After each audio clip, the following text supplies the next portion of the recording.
We are Baltimore. We are Arizona.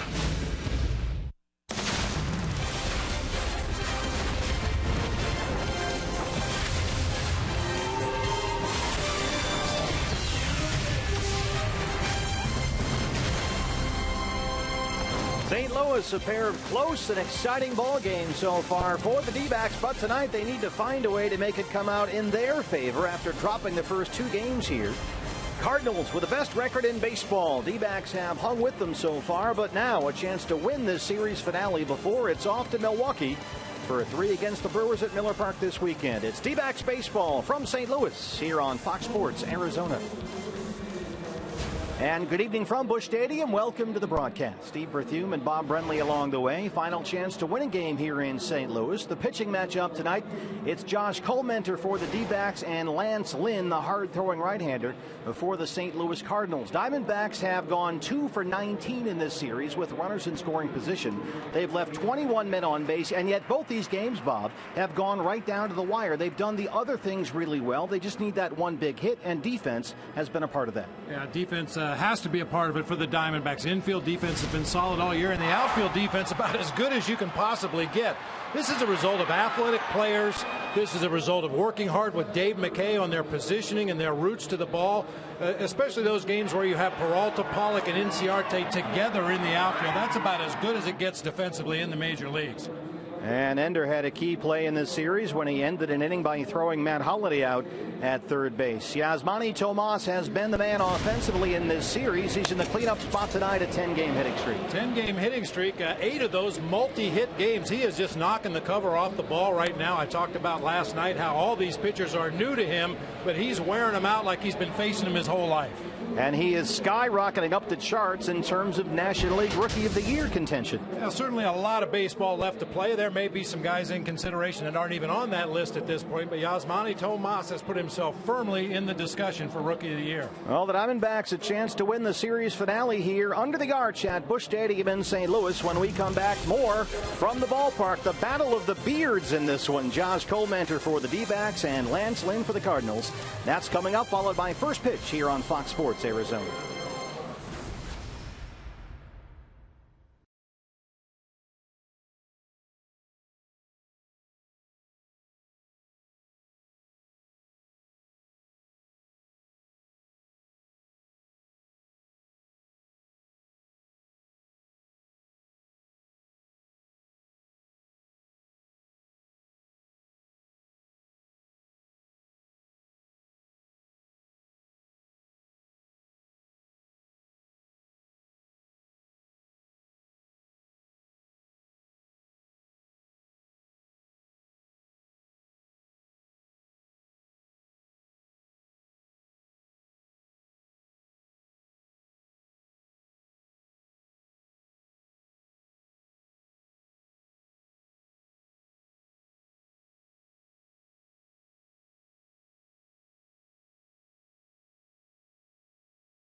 How will you live the gig life? By Lone Butte Casino, you're in for more winning moments at Lone Butte Casino. And by Jack in the Box. Try the new legendary Buttery Jack from Jack in the Box today. Well, another big crowd here at Busch Stadium where the Cardinals are 17-5 this year. Josh Colmenter and the Diamondbacks trying to win this series finale here. There's Josh out with pitching coach Mike Harkey in the Diamondback bullpen. He's matched up with the hard-throwing Lance Lynn, top 10 in the league in strikeouts. Yeah, Lance Lynn, one of those guys that kind of flies under the radar if you're outside of St. Louis, but this guy's one of the better pitchers in the National League. He has been a victim of a lack of run support from his offense this year. And for Josh Colmenter, just looking to locate that fastball. Everything works off of that. And Josh trying to regain the form that made him the Diamondbacks opening day starter. First pitch is coming up when we come back. We'll talk to Nick Picoro from AZ Central. Todd Walsh caught up with Nick. And then it's first pitch, the D-backs and the Cardinals here in St. Louis.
By your Valley Honda dealers, where you'll get more standard features for less money. CenturyLink, your link to what's next. And by Mix One, great taste, no face, available at local retailers. And we welcome you back to St. Louis, Busch Stadium, just moments before Game 3 of the series. The Diamondbacks and the Cardinals here at Fox Sports Arizona. We're going to paint a bigger picture as we continue our coverage of the upcoming Major League Baseball draft. I'm Todd Walsh again here inside the Arizona Diamondbacks dugout, and we're very pleased to be joined by Nick Picoro from the Arizona Republic, who literally, Nick, has been spanning the globe in the last little bit, looking at all the potential draft picks for the Arizona Diamondbacks. They, of course, have the first pick. And, Nick, as we take a look at Baseball America's top 10, I will ask you this as you see these names pop up. Is there a generational player out there, and is this draft right now as hard to handicap as, say, maybe a month ago? I think it's become maybe a little more clear, but I don't think that there's a generational talent. I don't think there's a Bryce Harper or a Steven Strasburg or anybody like that. I do think that that you're going to get a good player, whoever you take there at the top. But it's one of those drafts where scouts are saying, you don't laugh at my pick, I won't laugh at yours. Well, you've been racking up the frequent flyer miles. So let's take a look, Nick, at maybe three of the guys that have sort of risen to the top of the list here, and we'll go over them, if you don't mind, one at a time, and we'll start at the top. Dansby Swanson, the shortstop out of Vanderbilt. A couple of guys from Vanderbilt, one of the great college programs. What can you tell us about Dansby?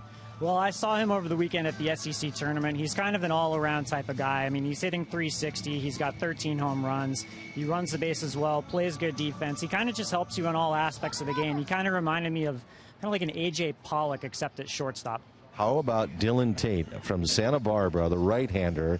You see his record and the Ks, 147 of them. You saw him pitch recently, didn't you? Yeah, he probably wasn't at his best. The command was a little bit off, and but you know the slider was really nasty at times. The fastball was up to 96. I mean, you could see why scouts like him. This is a guy though that spent the first 2 years of his college career pitching out of the bullpen for UCSB. This is his first season in the rotation, so you can kind of see him as maybe being a little bit raw and with a little bit of upside, but he could be really good. Got one more here, and we got about 40 seconds. The righty, another Vanderbilt product, Carson Fulmer. What about him? Electric stuff. I mean, the big question with him is whether he's a starter or a reliever. He has a really high tempo delivery, a little bit of undersized type of guy, so you wonder how that's going to hold up over the long run.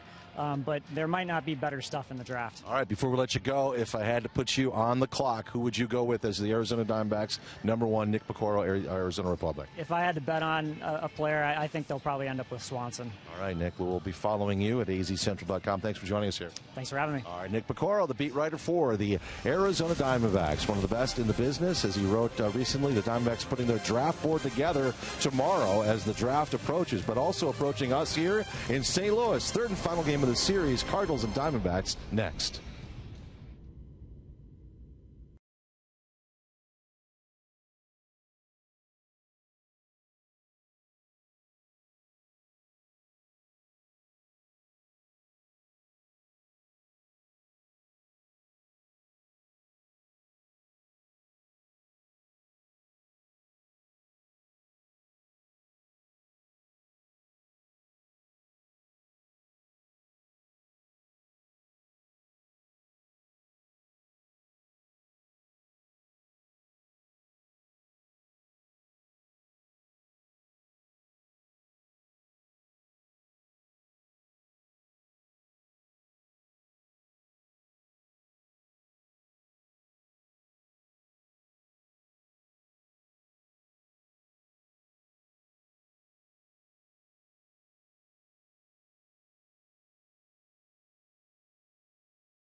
They have lost 8 of their last 9 versus St. Louis and need a win here tonight to avoid a sweep at Busch Stadium before it's off to Milwaukee for 3 games against the Brewers beginning on Friday. And on the mound for the Redbirds tonight, your Arizona Ford starting pitcher for the Cardinals, Lance Lynn, 28-year-old right-hander, making his 10th start this year, looking for his 4th win. He's among the top 10 in the National League in strikeouts. Here's D-backs hitting coach Turner Ward. You're going to see a multitude of fastballs from this guy tonight. And, so we really, as hitters, we want to just stay in our zone. We want to be able to, stay on our pitch and be looking and stay in the area that we want to hit, because he's capable and able to pitch to all areas. Well, Lance Lynn, 3-4, a 3.46 ERA, and in just under 55 innings of work this year, he has struck out 62 batters and walked Bob just 17. Yeah, talk about a multitude of fastballs as you get a look at Lance Lynn's numbers this season. He'll throw his fastball about 80% of the time. He also has a good slider. He'll mix in an occasional curve and changeup if necessary, but I think the Diamondbacks hitters would be well advised to follow Turner Ward's advice and get on that fastball. Yeah, it's hard to find any starting big league pitchers who rely as much on the fastball as Lance Lynn does, because he's got 3 different ones. Yep. The 4-seamer if he wants to ride it up at the top of the strike zone, a 2-seamer if he's looking for a ground ball, and a cutter if he wants to get in on a left-handed hitter or away from a righty.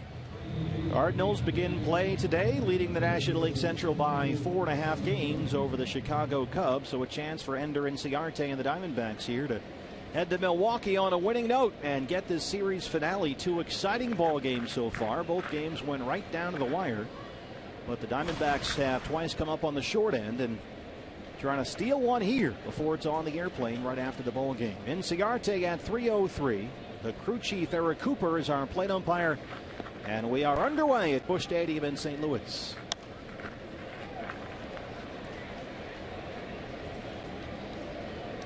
Ender had a base hit in last night's ball game. He's hit safely in 3 straight.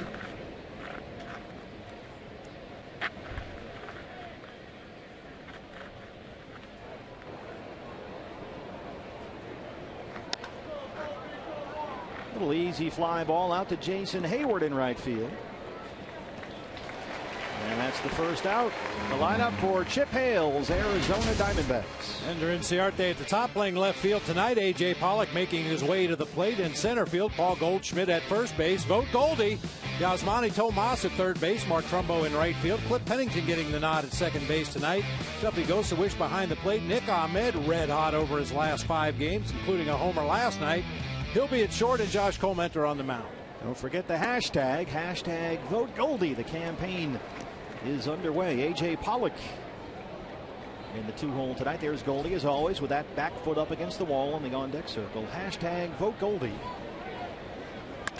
First results are out in the All-Star voting as A.J. Pollock sends one right back up the box and knocks it into center field. And so A.J. continues. He now has, after that base hit, 15 hits in his last 30 at-bats. And here is hashtag Vote Goldie. Batting .331, 12 homers, and 38 RBIs.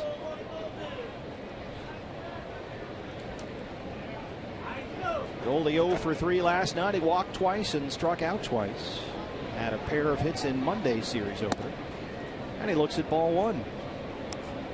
Paul Goldschmidt second in the National League at OPS behind only Bryce Harper. And those are certainly all-star caliber numbers.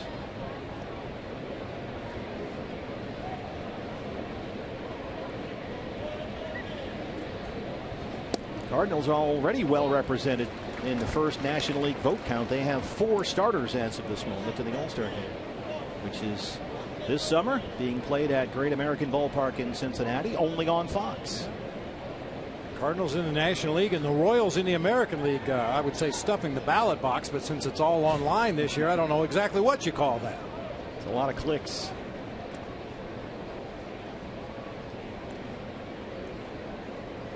Well, Goldie could certainly use your clicks. Out there in the desert playing those late games, a lot of people on the East Coast aren't familiar with Paul Goldschmidt, even though he's one of the best players in the game. Goldie would appreciate your help. Tell you what, we walked back to the hotel last night after the ball game with Goldie on the street. It was like the Beatles. I mean, they were chasing him down. So high bouncer to shortstop. Peralta long, and Goldie beats it out. They can't turn 2.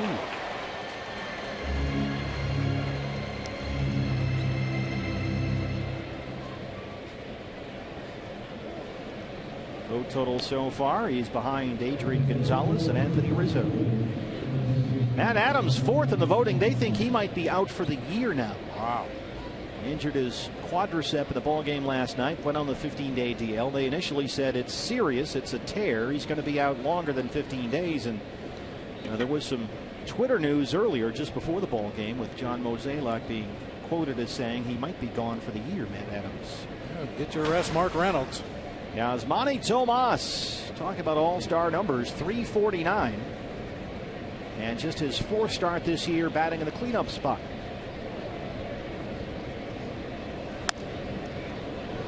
And Tomas, what can you say? We highlighted this at the top of the broadcast. He has been rolling here this month, a 10-game hitting streak. during which he's batting .435, 6 extra base hits, and 9 RBIs. And 8 of those 10 games during the streak are multi-hit games.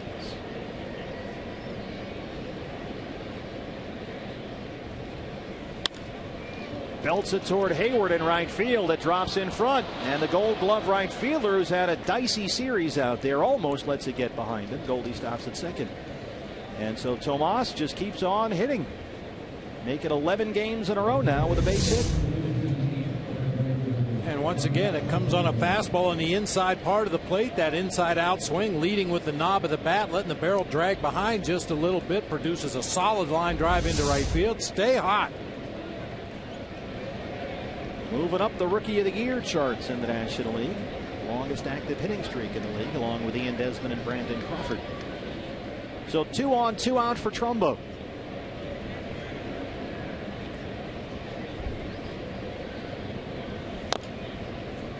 I know it's first inning of the ball game, but this is a big at bat already. The Diamondbacks have really struggled to get runners home when they're in scoring position. They've left 21 runners on base in this series. They're 2 for 19 with runners in scoring position, and one of the 2 hits didn't even drive in a run. Diamondbacks, you'll recall, last night scored 2 in the first against Jaime Garcia, but the Cardinals answered with 4 in the home half against Archie Bradley. 0-1 on Trumbo.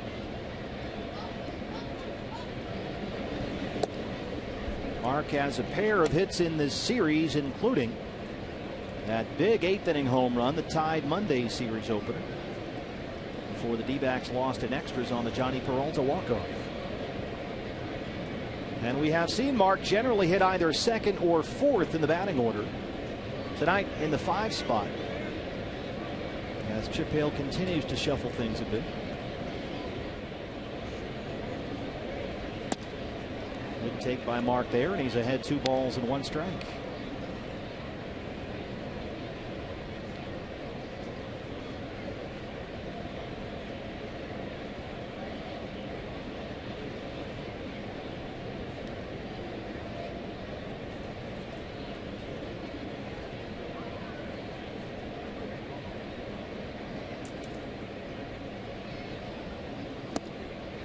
Lays off there, and it's 3-1. Diamondbacks, Bob, it seems, generally do pretty well against fastball throw. It seems they struggle more with the Odrisamer, Despaigne, junk baller types. Fastball guys, they seem to do okay.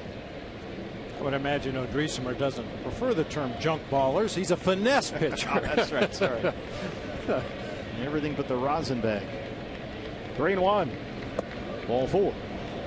So the bases are loaded with 2 outs for Cliff Pennington.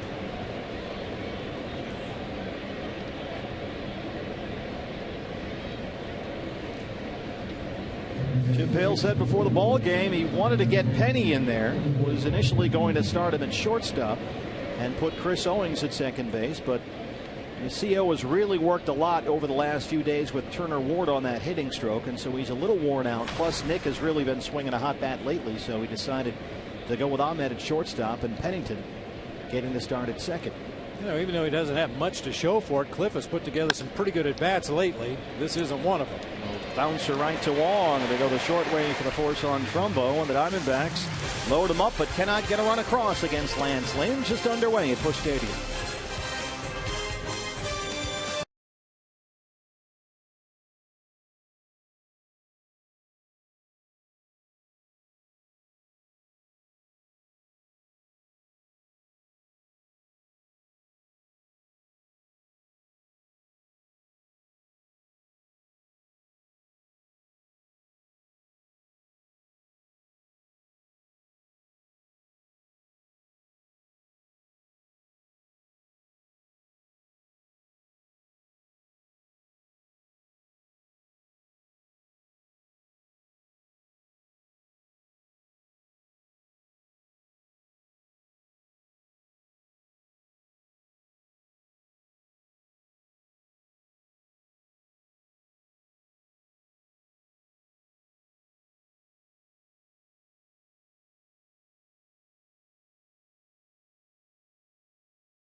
history, and that's been a long history through 22 games, 17-5 at Busch Stadium.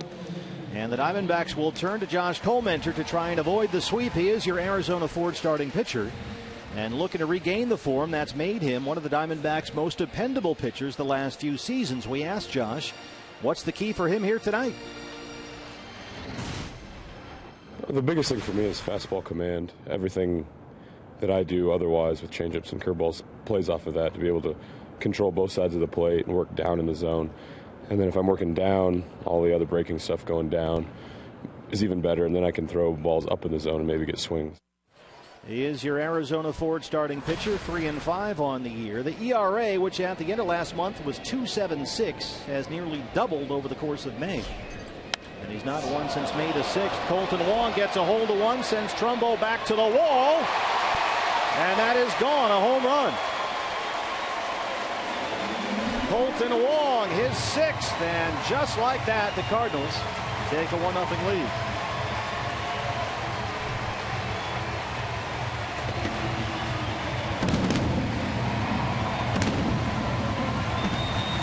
Well, after allowing only 1 home run in 5 starts in April, Josh Collmenter has now given up 8 home runs in just over 4 starts here in May. Chip Hale is out to have a discussion. Did that go or not?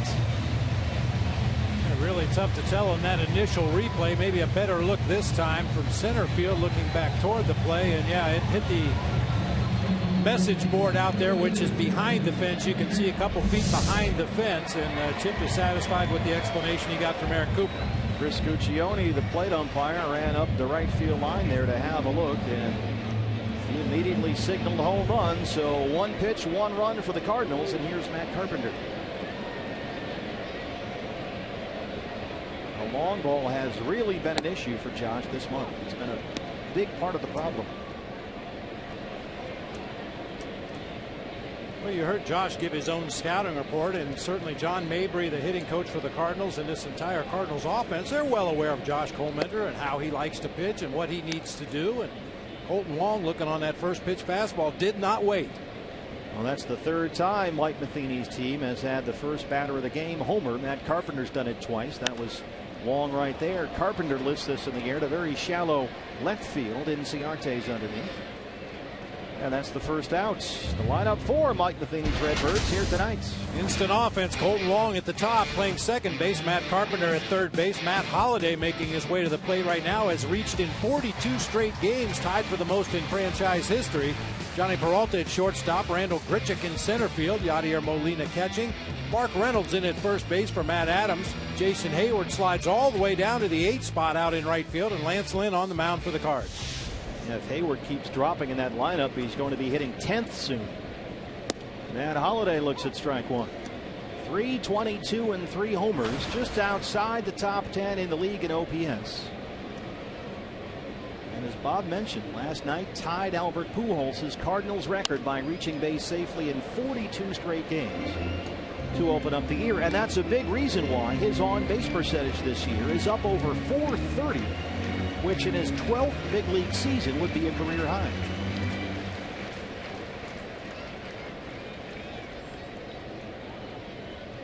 Josh ahead 0-2. Knocks it the other way. Trumbo near the corner. And he runs it down, out number 2.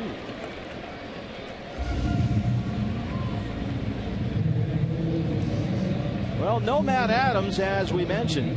In fact, it might be that way for the rest of the year, apparently. Still no definitive word on that, but it does not look good for the Cardinals' first baseman. So Johnny Peralta moves up into the cleanup spot, and 308 for the year and 7 home runs.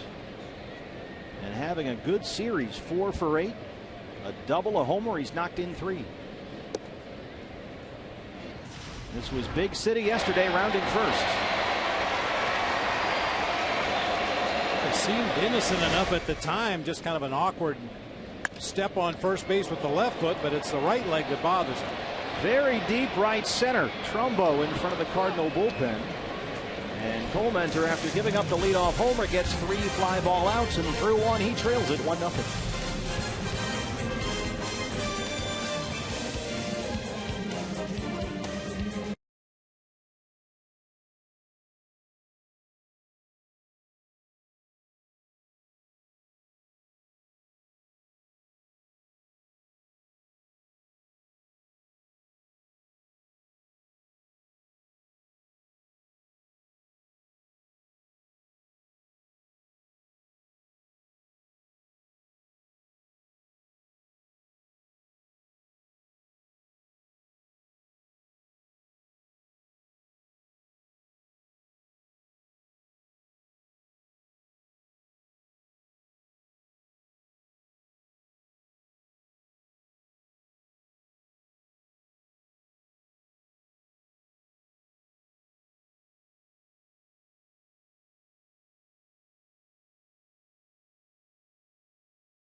Next, take on the Brew Crew. 1 o'clock, then at 4, it's baseball night in America on Fox.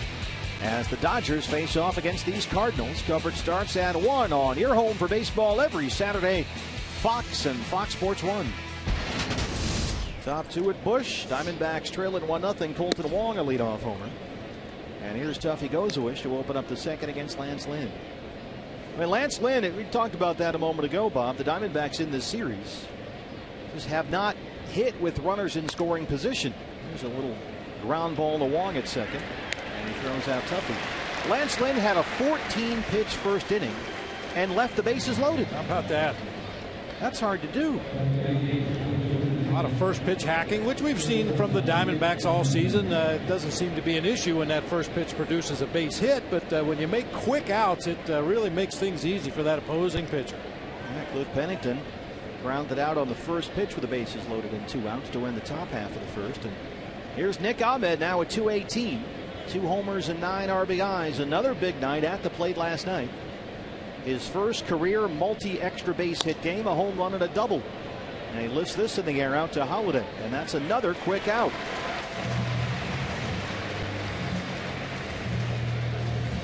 And we'll see if Josh Colmenter can at least look at a couple of pitches up there against big Lance Lynn. 2 outs on 3 pitches so far in the second. Josh has been a hitter this year. He's at 250. We talked about all those fastballs you see with this guy. 4-seamer, 2-seamer, cut fastball, cuts it, sinks it. And those are 2 pitches that move in opposite directions. And many pitchers change speeds with different pitches. Lynn, with all those fastballs, changes location and direction. Up with that 4-seamer. 2-seam down, the cutter across. And Mike Matheny has said that Lynn's 4-seam fastball is hard to pick up once the hitter has seen a couple elevated up in the zone. And then he's got that good movement on the sinker down at the knees. So he will really move it around on you.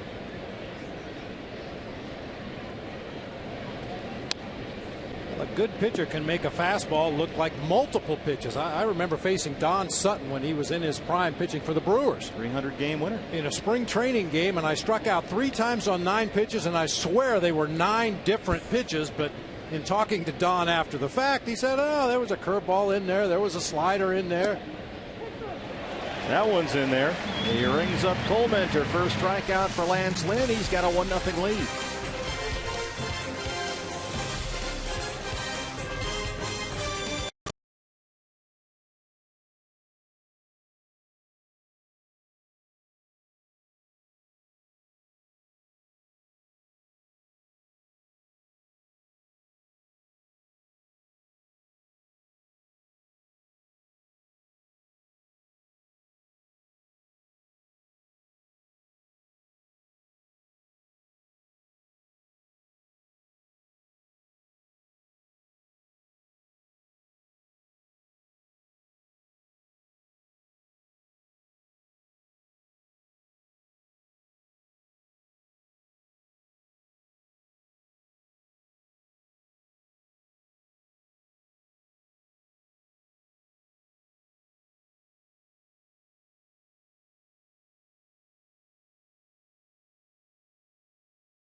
Arizona is brought to you in part by Papa Murphy's. Love at 425 degrees. And by Chaz Roberts, Air Conditioning and Plumbing. Choose Chaz. The Mississippi, the Arch, the Blimp, the whole thing. Here we are in St. Louis. Steve Berthune, Bob Brenly, and Todd Walsh with you. Bottom second at Busch Stadium, and the Diamondbacks trail the Cardinals 1-0. Colton Wong, a leadoff homer for the Redbirds, his 6th home run this season. And speaking of power, here's Randal Grichuk, the center fielder. Will now have to pick up some of the power slack with Matt Adams out. The Cardinals actually, during that last break, announced in the press box that they expect Matt Adams will be out at least 3 to 4 months. Wow. With that quad tear. It's a pretty bad tear. And so they've got Grichuk, who they like a lot. A little roller to shortstop. Ahmed throws him out. 4 straight retired by Colmenter after the leadoff homer. Well, Grichuk definitely has pop in his bat. The guy capable of hitting it out of the ballpark or into the gaps. 9 of his 13 hits this season have gone for extra bases. Round of applause for Yadier Molina. .286, just 8 extra base hits all season, all of them doubles. That's in there for a strike. 0-1. Molina 1 for 8 in the series, a single and an RBI last night. Has not hit for extra bases like he so often does. The .338 slugging percentage would be a career low.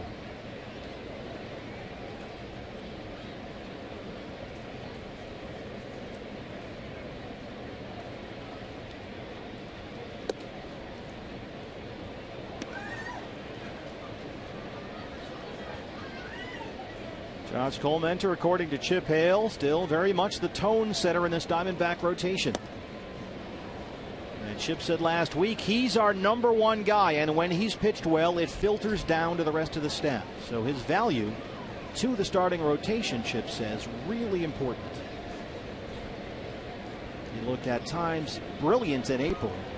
He has at times scuffled badly here in May and trying to regain his footing out there. 2-2 is down the left field line, and that's in the corner. And one hops the wall. And Yadier Molina has his 9th double.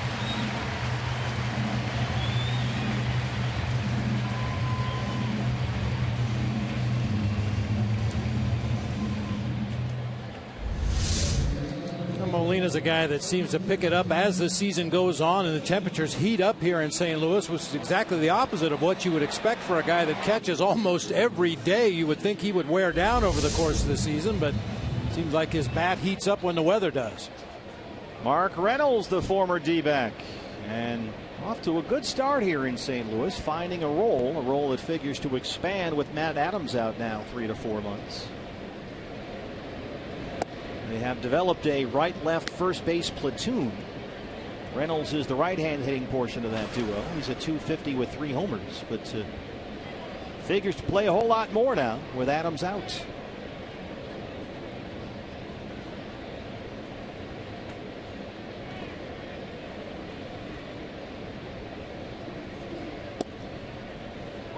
One. Cardinals, in fact, this winter were not totally sold on Matt Adams. They were looking for a right-hand power-hitting first baseman they could platoon with him. And Reynolds fit the bill. It's worked out pretty well so far. He's also been a good pinch-hitting option off the bench for Mike Matheny. And he's ahead in the count, 2 balls and 1 strike. His 5th different team in 4 years, Mark Reynolds. Broke into the big leagues as a 23-year-old with the Diamondbacks back in '07.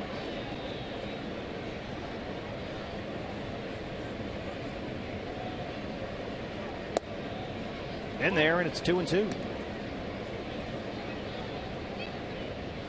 Parts of 9 years with the D-backs.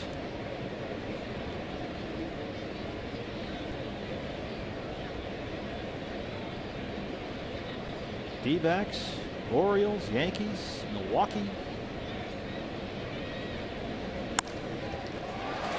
Into center.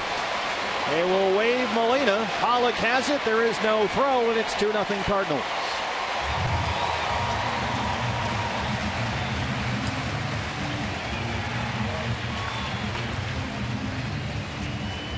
It's not like Mark Reynolds to shorten up and just try to make contact and put the ball in play, but that's exactly what he does right here. Finds the hole back up the middle of the field. Diamondback fans well aware Mark Reynolds is normally an all or nothing at all kind of a hitter at the plate, but that time shortened it up and got himself an RBI base hit.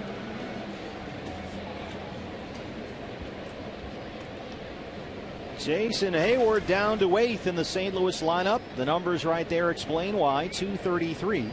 Only 13 RBIs in 43 games.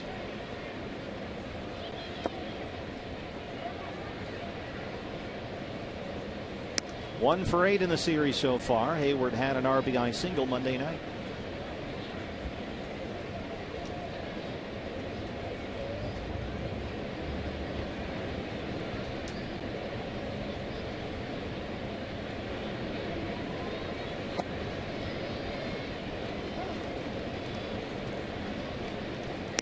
Jason Hayward, what a turnaround from last season. In 149 ball games last year, he only grounded into 2 double plays, which tells you he hits a lot of balls in the air, a lot of line drives. This year in 43 games, he's grounded into 8 double plays and narrowly missed another one last night, so hitting more ground balls. Yeah, the fans are watching Hayward struggle. They're watching Grichuk hit homers, doubles, triples, and they're wondering, hey, why isn't the other guy playing? And they're without John Jay, their center fielder, after wrist surgery. He's close to coming back, and when he does, it's going to get interesting in right field for Mike Matheny. Grichuk can play some center. That's what he's doing tonight. And he's helped fill in for Jay along with Peter Borges. But when Jay comes back, you're going to have too many guys for too few spots in that outfield. Good off-speed delivery that time by Josh. Downward plane. Looked like a fastball to Hayward. Swings right through it. Kind of interesting. Tuffy Gosewich is going through a series of signs with the runner at first. You generally don't do that until the runner advances to second base. Reaches out and lifts that in the air to very shallow left. Ahmed drifting out there has it. And that's the second out. Not sure the reason for Tuffy going through a series of signs with nobody at second base. Sometimes a team takes too good of swings at pitches that you feel they should have been fooled on. Eye in the sky scenario? Yeah, might be getting signs from somewhere in the ballpark. Somebody out at Ballpark Village. Kind of a Polo Grounds binoculars deal. It might be her. I think it's her. Yep. When she shakes her head no, it's off speed. When she shakes her head yes, it's a fastball. Keep an eye on that lady. Ma'am, can you come with me, please? Lance Lynn. Oh, beyond. That's, sure. Oh, that's trying to throw us off the scent right there. I don't really care about the game. Yeah, I'm not really paying attention. So she has her accomplice sitting next to her reading the signs. Conspiracy theories everywhere. Well, I've known managers and have talked to some who used to have trainers in the dugout make the signals. You know, the manager would go through the whole routine. And, you know, if the trainer crossed his legs sitting on the bench there, it was one thing. If he didn't, it was another thing. There's Ken Crenshaw clearly signaling pitches. I know managers that have sent one of their auxiliary coaches out into the center field bleachers during the game to keep an eye on the fans and make sure there was nothing out of the ordinary going on. Just patrolling the seats out there? Yeah, looking for anything that is out of the ordinary. Well, there's a guy with a Navy signal flag out there. Is that a little off? We know what you're really doing. 1-2.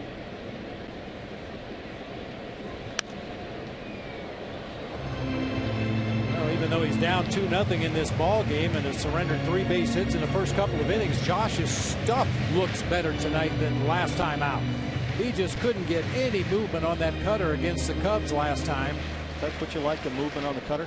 You have to have some movement on the cutter. If you're Josh Coleman, the velocity just isn't there enough to really get into a hitter's head, but if you've got that little bit of late movement, it gives him something else to think about.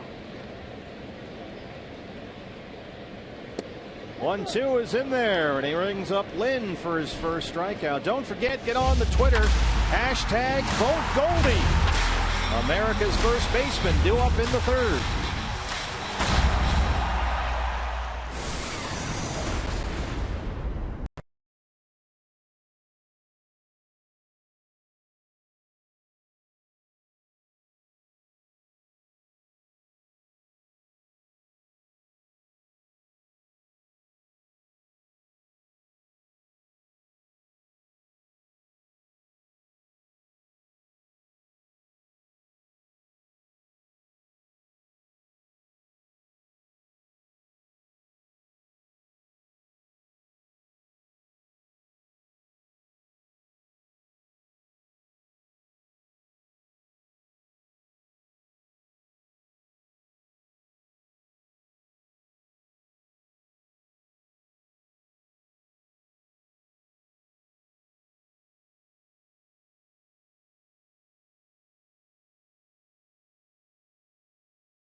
Arizona.com/beattheheat and enter Arch for your chance to win a trip to San Diego for the July 4th weekend. Throughout May, we'll have a word of the game every game, and once you see it, go to foxsportsarizona.com/beattheheat and enter that word. The more times you enter, the better your chances. All the info is at foxsportsarizona.com. The password is Arch. And there they are, looking through the windows down at us here as Ender Inciarte leads off the third against Lance Lynn. Would we accept wicket instead of Arch? You're still on the croquet thing. It does look like a giant croquet wicket. There's no doubt about that. Ender flying out his first time. Carpenter comes in a step or two on the grass at third. And there's strike one. Did you play a lot of croquet in Coshocton growing up? Yeah, we did. Every time the family would get together on Sunday afternoons in the summer, we'd set up the field out in the backyard there, or whatever you call it, cricket. Or not cricket, but croquet field. Yeah, I was really good at knocking them out of the yard. Knock them over in the neighbor's yard. Is that work the their one way back. where you get to hold your foot down on one ball and whack it? Wow, yeah. Drive them into the neighbor's yard. Vicious croquet play. We only played games where you could knock things into the neighbor's yard. That's why we were always in trouble. Little fly the other way out to left for Holiday. Well, Lance Lynn, I mean, the Diamondbacks have just got to see more pitches. Lynn, who somehow left the bases loaded in the first, despite throwing only 14 pitches in that inning, coming off an 8-pitch second. And he's retired Inciarte now to open up the third. That's just kind of helping him out. Oh, helping him out big time. I mean, it's well documented. Every team, if there's a weakness in your pitching staff, it's long middle relief. And in order to get into that long and middle relief, you've got to run up a pitch count on the starting pitcher if at all possible. And some of these really quick at bats are not doing anything to help that. AJ singled his last time up. Well, Lynn lost his previous start.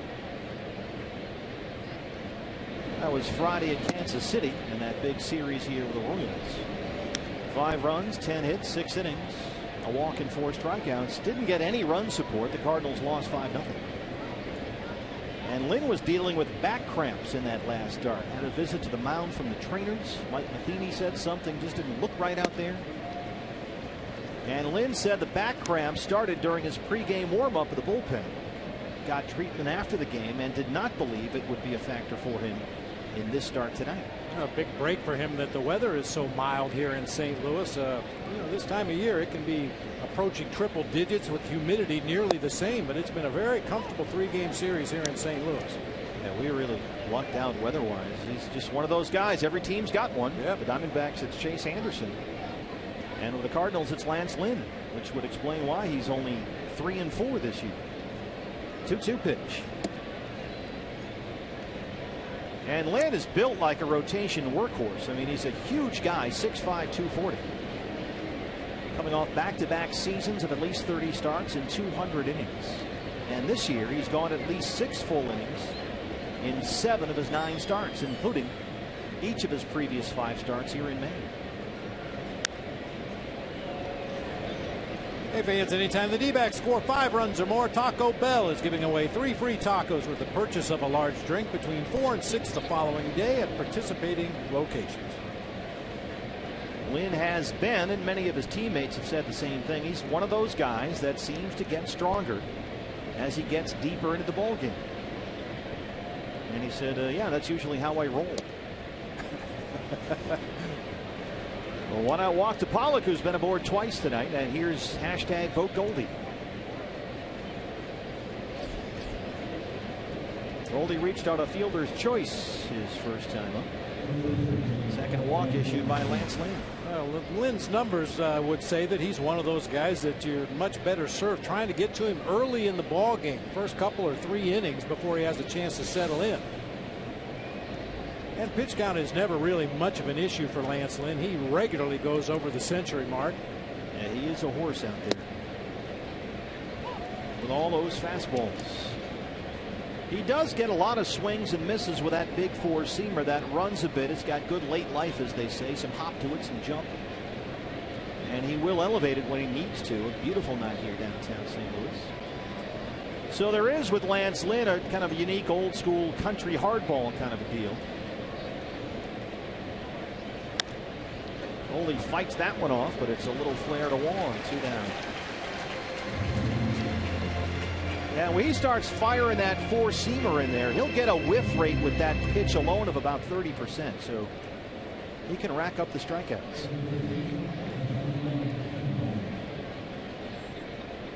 Yasmani Tomas. Guess what? He got a hit his first time up. What a shock. Yeah.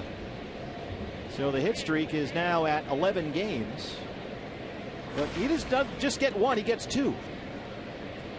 A 10-game streak coming in, 8 of those multi-hit games. And so far tonight, 1 for 1.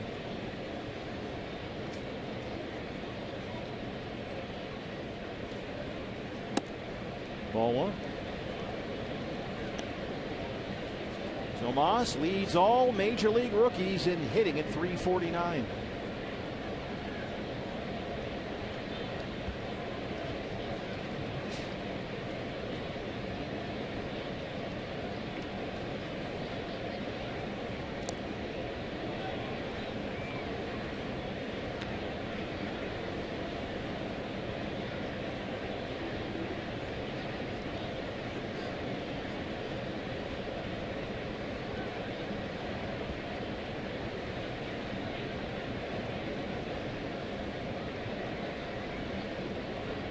There goes AJ, got that big running lead. Tomas will back away, and Pollock has his 11th stolen base. A tremendous jump. We've seen Diamondback base runners do that time and time again lately. He was halfway to the bag before Lynn even started toward home plate. We'll have to ask about it, but I think Dave McKay probably has a lot to do with this. I mean, that guy's been standing over in that first base coach's box forever watching deliveries of pitchers, and he's very good about picking up trigger points when a pitcher's going home, when he's coming over to first, when he's likely to just stand there and hold the ball. Because we've seen the Diamondbacks do that on numerous occasions. Just take off while the pitcher's standing on the mound. They make it look so easy. And Dave will tell you when he's down there at first, he always stands, no matter where they are, in the exact same spot. So he can always get that same look, that same angle at every pitcher and pick up each guy's unique move. So he's always got the exact same perspective. 3-1 to Tomas. Pollock now at second and 2 outs. Trumbo on deck. First stolen base of the series for the Diamondbacks, who've been very aggressive over their 6-1 stretch last week. They stole 13 bags, but it is Yadier Molina behind the plate, so it takes till game 3 to get your first one in this series. Big cut at that one. It's full. 3-2.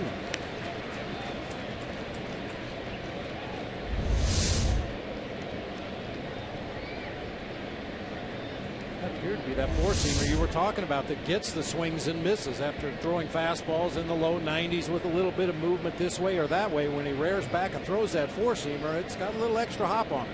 And he'll throw it down at the knees like he just did there, and then when he elevates it, it can really be a problem.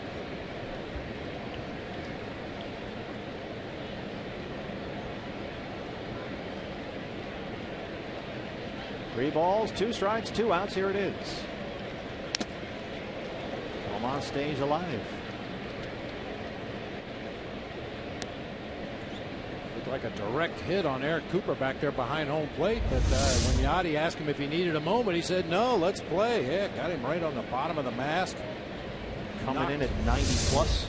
Knocked him back a step or two, but he's right back in there ready to go. One more time on 3-2.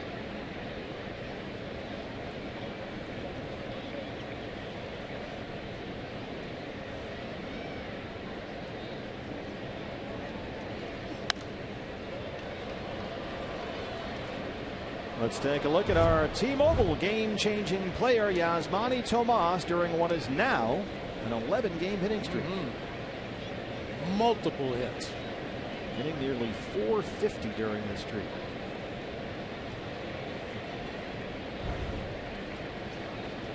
Those hitting streaks, we've talked about this before, they can be a little deceiving if you're going 1 for 4, 1 for 5, 1 for 5, 1 for 4. Yeah, the average can almost go down. Yeah, absolutely. But when you're putting 2 or 3 on the board every night in the midst of a hitting streak, that changes everything. Well, there's a big punch out for Lance Lynn, his second of the ball game. Bottom third coming up here underneath the arch, and the Diamondbacks trail the Cardinals 2-0.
And I love it. I just want to keep learning, keep trying to get better.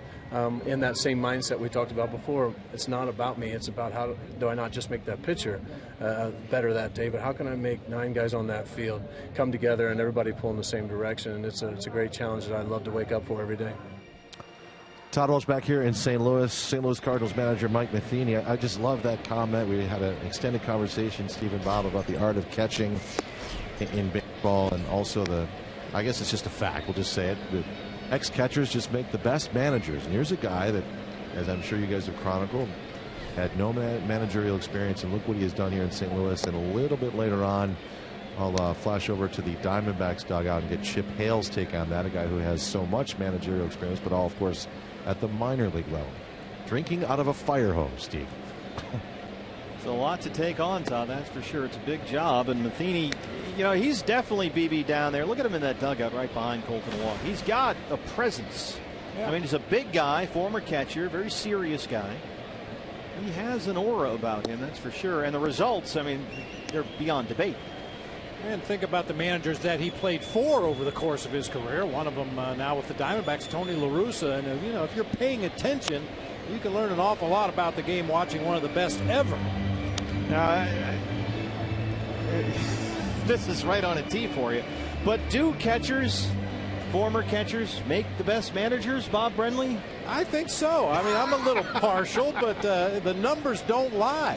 These guys, because of the demands of that position, everything you have to do as a catcher lends itself well to moving into that hot seat as a manager. How to work a pitching staff, how to align your defense, how to work the umpires, how to get the best out of a pitcher every day depending on his personality. Some guys, you've heard the cliche, you have to kick him in the rear. Other guys, you pat him on the back. And as a catcher, you have to know which guys you can motivate which way. But Pennington calls off Ahmed, and that's the first out here in the bottom of the third. Of course, it helps if you're a really good defensive catcher. The Cardinals have a stranglehold on that National League Gold Glove since 2011 times the Cardinals have won. Brad Oswalt snuck in there 3 times and stole the Gold Glove, and Russell Martin once with the Pittsburgh Pirates. Yachty has won the last 7 catching Gold Gloves here in the National League. And Yachty will be a manager in the big leagues if he wants to. Talk about a presence, Yachty or Molina. Here's Matt Carpenter. It's interesting because so many catchers, it seems, tend to gravitate toward being managers or coaches. And yet there are almost no former pitchers who are managers. Bud Black is the obvious exception, but it's funny how few pitchers ever gravitate toward that. I get in trouble with all my pitcher friends, so I better not say. I was going to say, well, they're just not very smart. They're all very selfish, diva. You know, it's all about them one day a week. It's my day to pitch. Don't look at me. Don't talk to me. Turn the music down. You know, and then the other 4 days, they're goofing around and monkeying around. There's a guy that didn't goof around on the day he pitched. No. The great Bob Gibson. 1-2 on Carpenter. He flied out his first time. He was hitless in last night's ball game. Did walk and score a run. A couple of singles Monday night.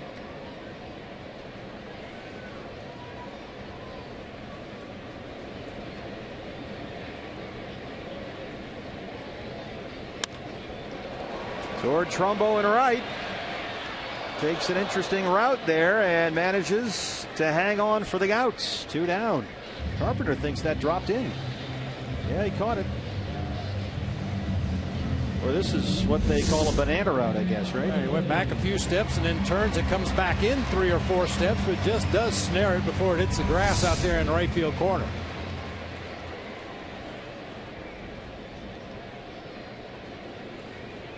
Two down now for Matt Holliday. Holliday flying out his first time.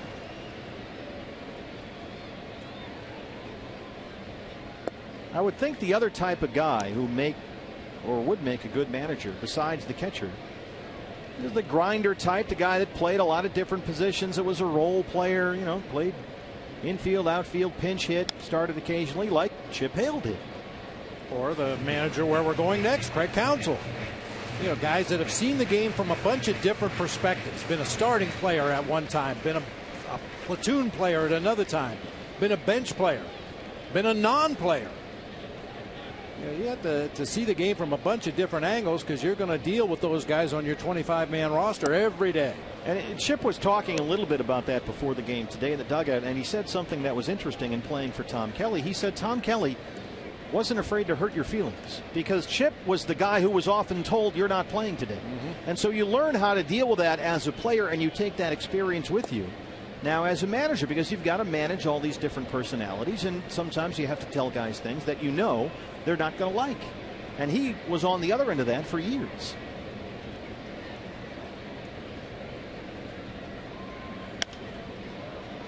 Everybody in this game, every manager, every player in this game, you're a byproduct of all your influences, good and bad. I'm sure Chip had some bad managers that he thought someday when I get a chance to be a head coach or a manager, I'm not going to do that.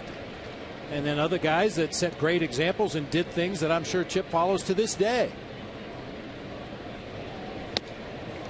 Josh Colmenter throws one right by Matt Holliday. Second strikeout for Josh. We go to the fourth. Diamondbacks trail the Cardinals 2-0.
you always like to let them know a day or two before they're going to play.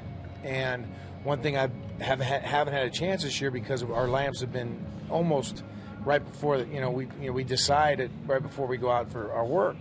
So I want to give him a better chance to be prepared, and I told him I'm going to do a better job of calling him or texting him the night before, hey, you're in the lineup. So different things like that, you have to have that with every player's different. Steve, Bob, just a quick follow-up in the punctuation mark to the story you're talking about with Chip Hale. First pitch called strike there to Mark Trumbo here to start the inning off. I happened to be in the Diamondbacks clubhouse when Aaron Hill walked by Chip's office, and Chip called out to Aaron, hey, and I heard Aaron just say, uh-oh, as every player would do. And there you go, Steve. Mark Trumbo, a high fly ball to deep center field, and that one is gone, a home run. Mark Trumbo, a solo shot, his 8th of the year, and the Diamondbacks are on the board. It's 2-1. And that is Mark Trumbo's 6th home run here in May. The average is down a bit, but he continues to slug the long ball. Mark hit a 2-run homer in the 8th inning of Game 1 of this series in nearly the same location, although this one went about 50 feet further up that hill in center field. Yeah, the other one was a line drive, the one that tied it 2-2 in the 8th inning on Monday. That was just a typical Trumbo laser shot. That was more like the St. Louis Arch, way up there on that grass hitter's background in dead center. So second home run of this series for Trumbo, his 8th of the year, 2-1 ball game, and here's Cliff Pennington. Cliff getting the start tonight at second base. As Todd mentioned a moment ago, Todd, let's finish up there. We've got Cliff in there at second and Aaron Hill on the bench. Yeah, it was interesting for that moment, and pardon me for intruding on that home run, but just to hear Chip call out to the veteran. This is the second time now in 2 days where Chip has admitted to us publicly, hey, I'm still a work in progress. He talked about the Enrique Borgo situation. He sort of fell on the sword and said, you know what, I'm sort of to blame for maybe the fatigue in his shoulder. I went to him too often. I've got to think about that. Today he said, look, I got to communicate to a guy like Aaron Hill more and in advance. So you look at Matheny over there drinking water out of a fire hose, 3 years into it now, but Chip on the other side of it still obviously figuring it out. Yeah, and he said the same thing about Jake Lamb, which I thought was interesting. He was doing so well, Jake, when he started out this year. A little lazy fly ball to left center. That, Chip said, I probably played him too much, and that's maybe why his foot started to hurt. He was one of our best hitters, kind of one of the go-to guys here. I might have played him too much early. Yep. Is it, Bob, when you're dealing with an Aaron Hill, who's been around a long time, and a Jake Lamb, who's a rookie, what's the difference in handling not those two people specifically, but the veteran and the rookie, the youngster? I think most people in the game are in agreement that veterans, because of their seniority in the game, playing time that they've accrued over the course of their career, they deserve a little more respect and maybe a little softer touch than a younger player who has his whole career ahead of him and has a lot of things to learn about the game. Yeah, it's easy. I think back to Randy and Kurt, and those guys were two very special exceptions to what most teams had for rules with pitchers, but they'd earned that right based on their performance and what they'd done over the course of their career. Very few duos like that in baseball history. In fact, certainly in the last several decades. That was a unique situation. Of course, then to take it a step farther, if you've got guys like Randy and Kurt that take advantage of that situation, that changes everything. Tuffy goes a wish. Right field for Hayward. Guys that I don't really feel like getting my running in today, and I don't really care about the advance report. I'm just going to take a nap in the training room. I'll see you at game time. Well, that's not going to work. You almost probably enjoy, lighting those guys up a little bit. Nick Ahmed flying out his first time. But once again, what really helps any manager, whether you're a first-year manager or you've been in the big leagues for 20 years, if your star players set a good example, the rest of the team falls right in line. And that's where the Diamondbacks are very fortunate to have Paul Goldschmidt as their leader. If everybody does what Goldie does, you have no problems as a manager. Hashtag vote Goldie. Nick trying to bunt for a base hit up the third base line, but it rolls foul in front of Carpenter. And he's down 0-2. You know, we always think of Goldie as sort of stoic. He's not an outgoing guy. Very hard worker. Extremely hard worker. Very laid back. Takes things in stride. But, you know, he's, I think, kind of sneaky vocal. Every time you look at him, it seems he's having a conversation with somebody. And because of his personality and the fact that he isn't a big talker in the clubhouse or in the dugout, when he does speak, it carries a lot of weight. Because if he's got something on his mind that he feels he needs to talk about, you better listen. Called strike 3. Third strikeout for Lance Lynn, but the Diamondbacks are on the board. 425 feet. Mark Trumbo, his 8th of the year, and it's 2-1 in St. Louis.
This is celebrating 13 years this year. You can watch every out-of-market game live or on demand in True HD on over 400 mobile and connected devices. You'll get real-time highlights, live look-ins, the pitch tracking widget, and a whole lot more. Blackout rules do apply, so check out MLB.tv for all the details. And they're watching on the TV right across the street and Cardinal Nation Ballpark Village as Johnny Peralta leads off the 4th. There's the rooftop seating. They got bars over there, clubs, restaurants, pubs. They really did a wonderful job with that. Just behind left center field. That's actually the site where the old Busch Stadium was. Knocked it down. It was just a dirt lot for a long time. The project just didn't quite get started the way they had hoped, but now that it's completed, it's a real gem because the Cardinals are very much a regional draw. They bring fans in from all over the place and kind of gives them a central meeting place before and after ball games. Yeah, they have sold out every single home game this year, more than 40,000 every night in here, and they come from all over the Midwest. It used to be the Governor, Greg Schulte, when he was just a pup. A young Cub reporter. He's told stories often about going to games at Sportsman's Park in St. Louis to see Stan the Man play. And there's that great Stan Musial statue just outside the ballpark here. 2-2 on Peralta. And he flied out his first time.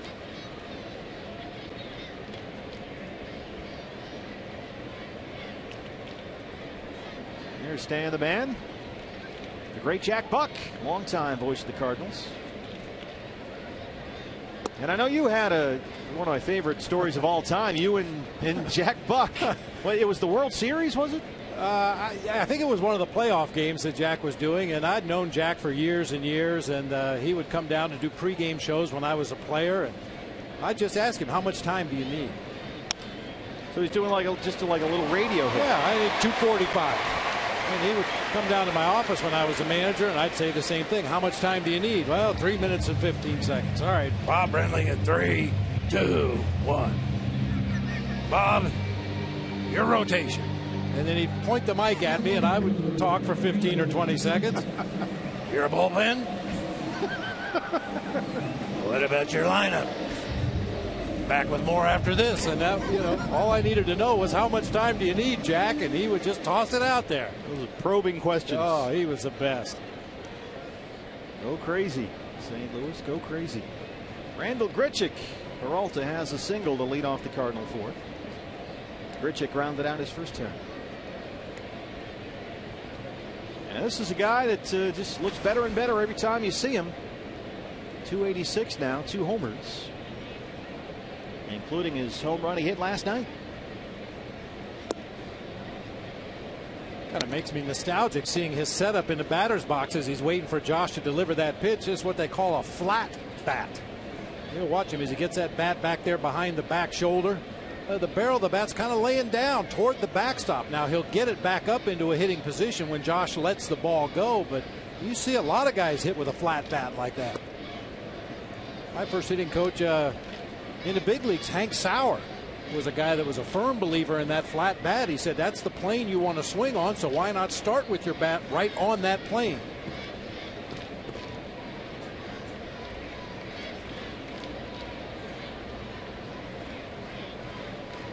One pitch.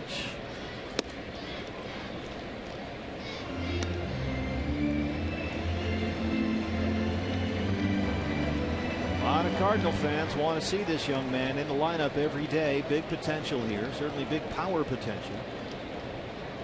He has only started 10 games all season, but in his 10 games as a starter this year, Grichuk has hit 300, 4 doubles, 2 triples, and 2 homers. So he's at times been electrifying. He missed a month with a back injury earlier this year. Yeah, and this stance that he's using right now is evolved from what we saw last September and then in the postseason in 2014. And tonight you can see the difference in the setup there. Kind of unusual for a guy that's had the kind of success that Grichuk has had throughout his minor league career to make major adjustments like that, but you certainly can't argue with the results. John Mabry, the hitting coach. And a fine fisherman in his own right. He gave you the secret spot. Yes, he did. Well, you must have been gassed after the ball game last night, getting up at 4:45 to leave the hotel to go fishing. Fell asleep in my clothes last night. 2-2 pitch. Hard to third. It's by Tomas and down the left field line. Peralta takes the turn. It caroms off the stands there. Inciarte picks it up, and Randall Grichuk is at it again. He's got a double.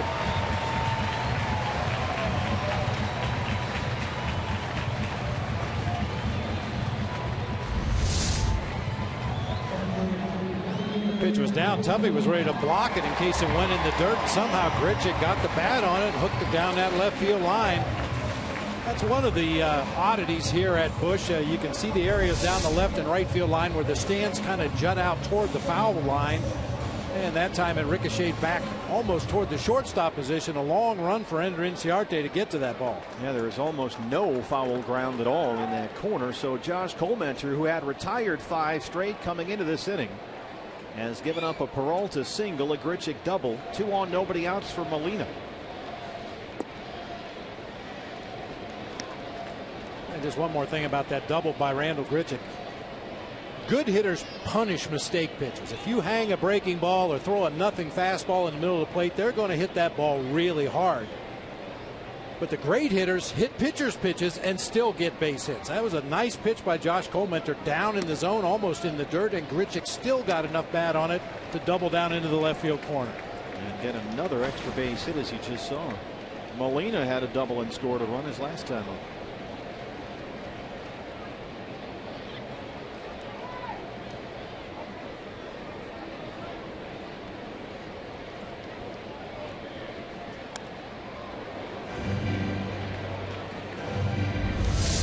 Most hitters are going to hit the mistakes in the middle of the plate, but very few guys get base hits on pitches like this. But he kept his head right down the barrel of the bat, real good balance with his lower body, and rewarded with a double. I mean, the Cardinals have one of the best beat writers in the business, Derek Gould, and the growing consensus in St. Louis, he kind of summed it up when he said this week, The Cardinals, especially now with Adams out, are going to need some power.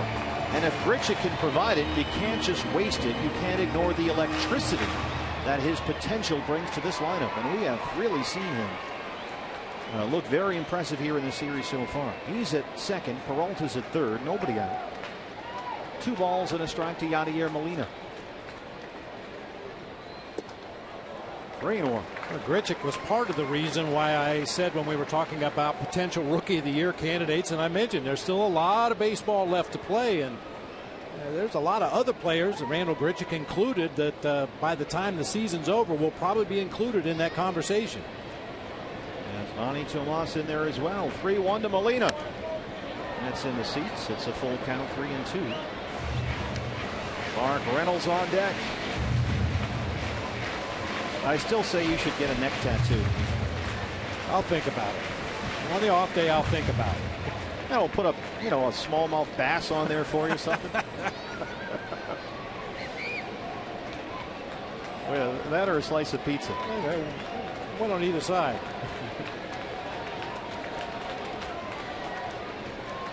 The truck has all kinds of suggestions. Of course they do. Full count.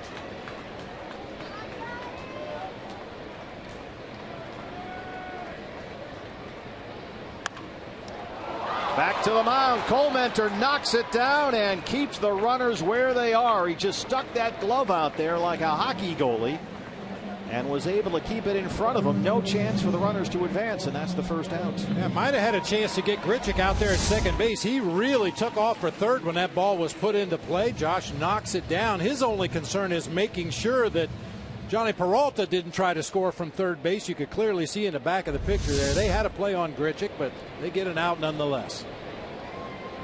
And so they will put the overshift on for Reynolds. Goldie all by himself halfway between the bag at first and second. And 3 infielders on the left-hand side. Reynolds an RBI single his first time. There's ball 1. I am perpetually amazed how far Goldie can play off the bag at first and still get over there and cover on a ground ball hit to the left side. I'd be petrified. That's where his quickness comes in. He's not fast per se, but he's got really quick first few steps. You see that all the time. He can get up to full speed very quickly for a big guy. And he right now is all by himself, a one-man Diamondback infield on that right-hand side.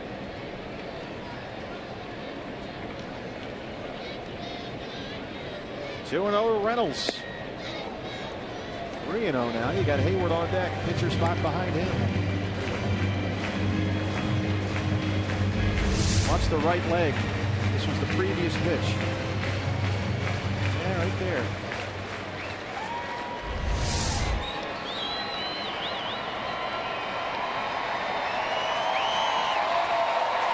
To the power hitting Reynolds. First base is open. The slumping Hayward behind him. Don't necessarily, with 1 out, have to throw him a strike here.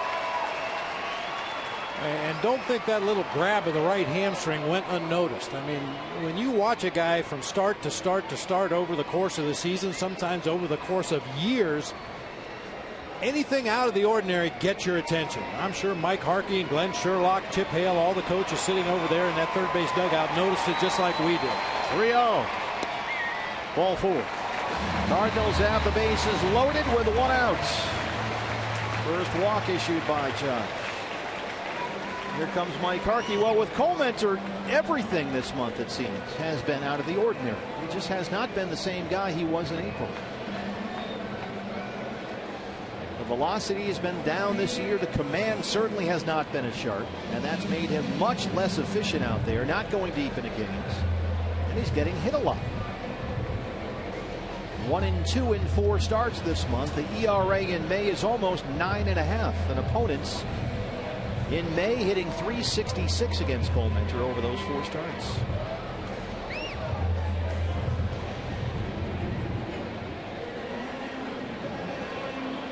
So they're loaded with 1 out for Hayward. You see, through his first 5 starts this year, Josh gave up only 1 home run. In his last 5 starts, 8 homers. I think a lot of that gets back to what he talked about in the open of the show, his fastball command. In the case of his last start against the Cubs, didn't have any movement on his cutter, couldn't incorporate his secondary pitches. And when you're handcuffed into throwing nothing but fastballs in the mid-80s, you're going to give up some home runs. In there for a strike. Hayward popped up his first time.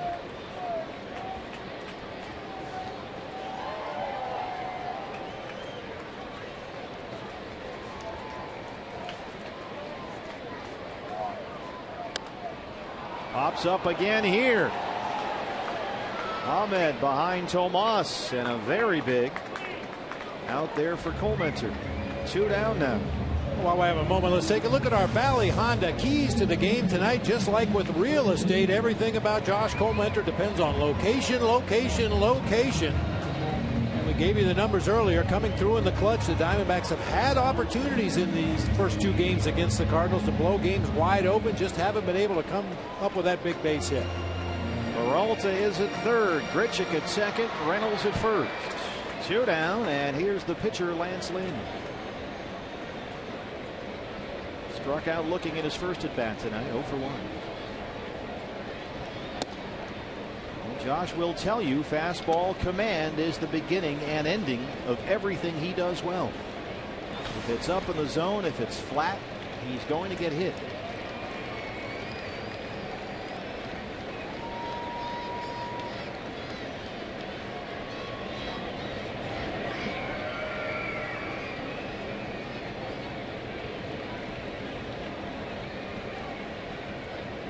Cardinals second and third with no outs. Bases loaded with 1 out in this inning. And Colementor trying to pull a magic act here with 2 down, the pitcher up there. About to throw pitch number 27 here in the 4th. We talked about pitch efficiency. It's not been there. Swing and a miss, 1-1.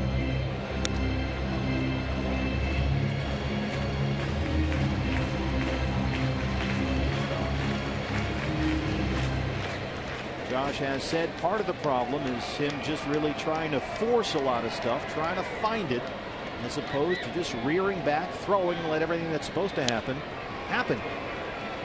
Let that stuff that he's got take over. Don't try and force the issue as much. He's a strike away from escaping this jam.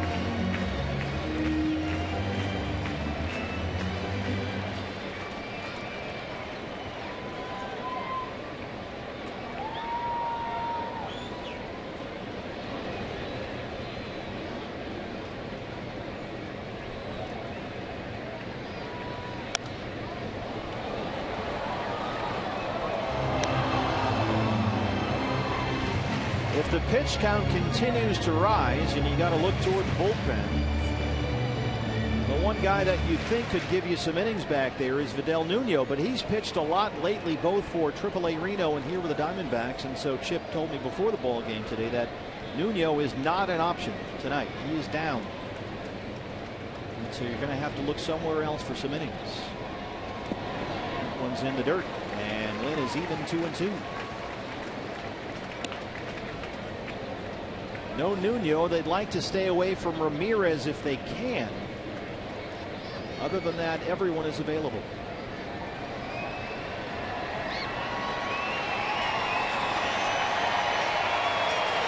Bases loaded, 2 outs, 2 balls, 2 strikes.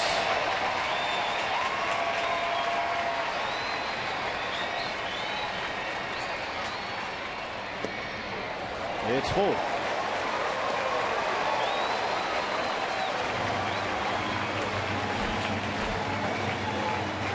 He's hit 87. Haven't seen Josh that high in, I don't know, 4 or 5 starts at least. So that's a good sign. Needs to make a big pitch right here.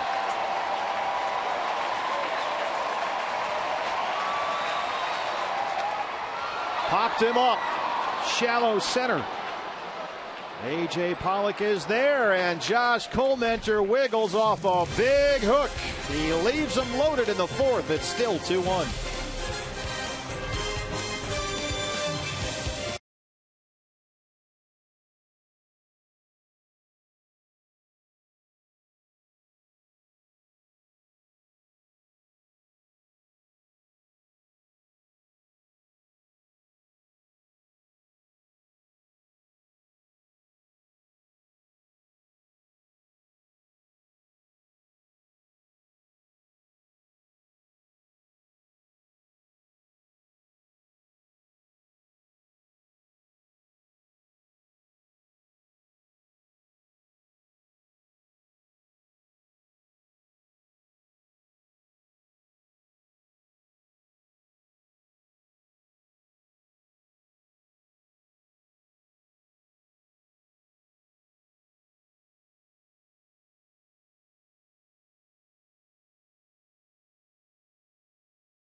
Pooch to the park at Chase Field next Saturday, June 6th. It's the Diamondbacks and those New York Mets. It's Bark at the Park, presented by Avoderm and Nylabone. Register your dog online now. Remember, you got to sign your dog up before the ball game. You can do that at dbacks.com/bark at the park.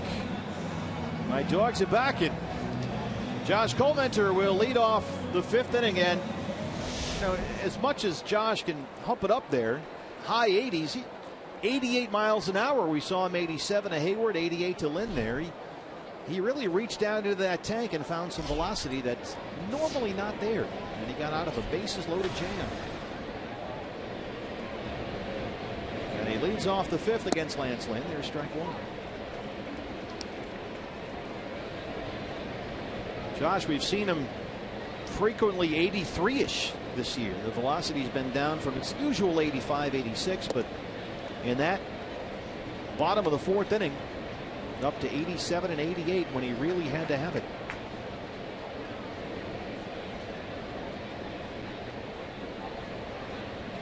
And that's the guy we're used to seeing. So that's a good sign. Haven't seen that velocity in several starts from Josh. Speaking of velocity, he's up there against Lynn and all those fastballs. The guy throws hard, big dude out there. 6'5", 240. Right by him. 4th strikeout for Lynn, 1 down.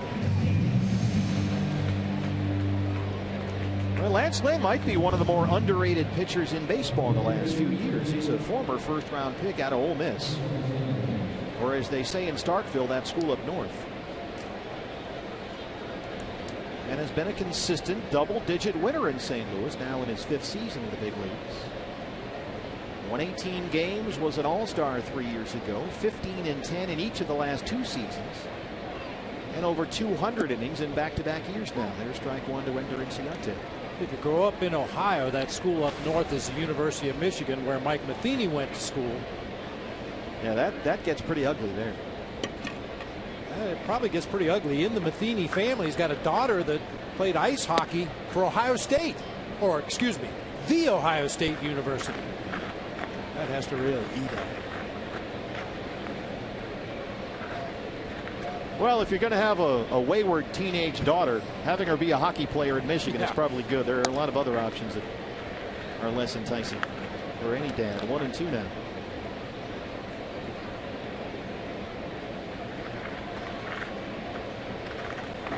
Hear that sound of A.J. Pollock just grazing his spikes along the dirt in the on-deck circle. Got a microphone right next to the on-deck circle down there.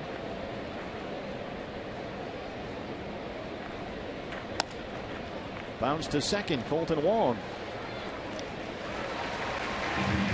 2 down. A.J. has singled, walked, and stolen a base.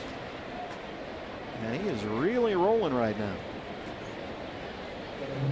Hey fans, when the D-backs win, you win at Papa John's. The day after every Diamondbacks win, you get 50% off your regular menu price online order at Papa John's. Enter promo code DBACKS50 at papajohns.com.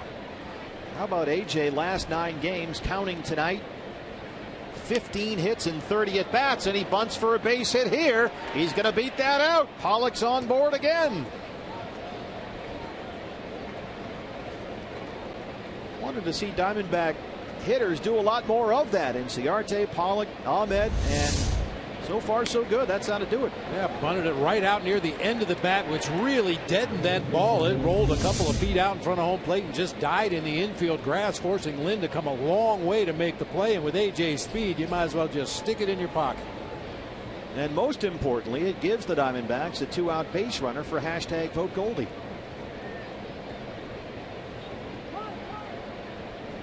He has reached on a fielder's choice and popped up.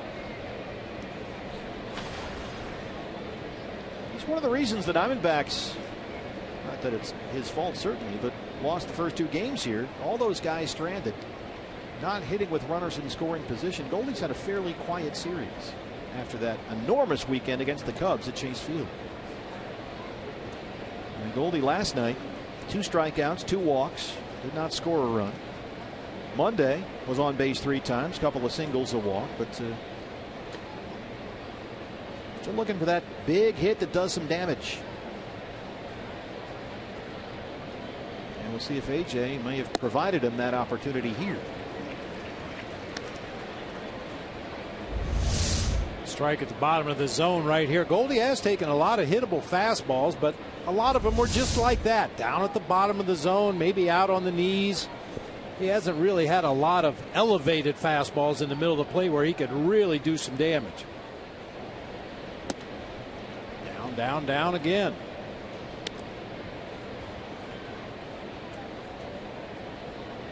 Well, we saw him crush everything on the inner half the beginning of last year, and then for the whole rest of the season before he got hurt, 3 months, everything was down and away, down and away, down and away.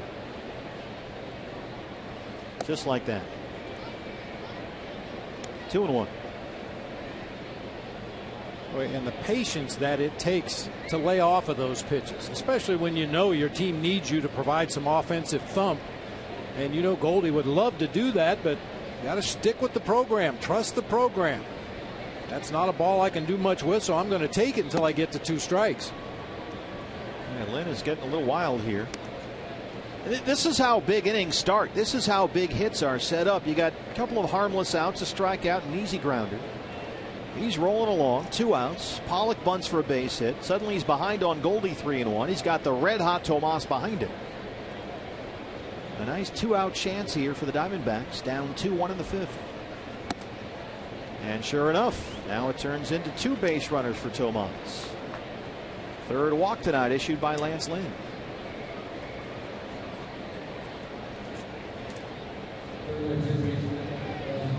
Yasmani, a single to extend his hitting streak to 11 games. He struck out his last time up. Up there with 2 on and 2 out.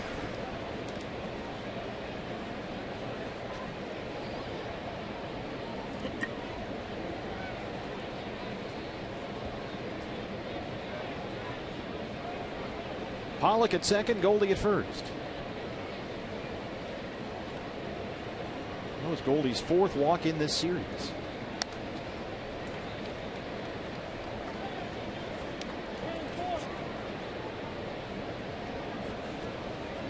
Yadier Molina going to go out there and have a chat with Lance Lynn. Colton Wong will come in as well. And I mentioned it before. Usually when you see this, it's a changing of the signs. A.J. Pollock has been out there throughout Goldie's entire at bat, staring in at the signs, and now Tomas coming up, chance to do some damage. The Cardinals just want to make sure that they disguise those signs well enough that A.J. can't relay them to Yasmani. Where to pitch Yasmani Tomas? Well, in, either up or down, apparently. He's so good at taking that pitch down and away. And we just talked about that with Goldie. But Yasmani, and Goldie too, will just shoot it into the right field corner.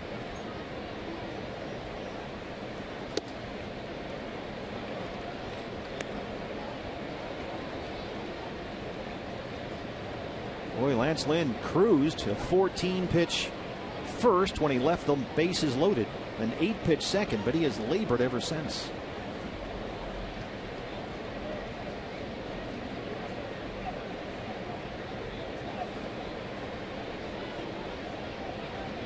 One pitch.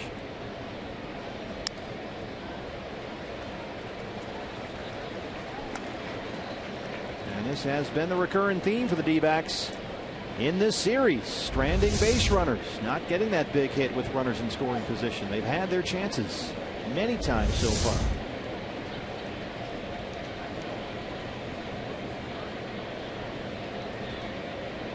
How about a run or two?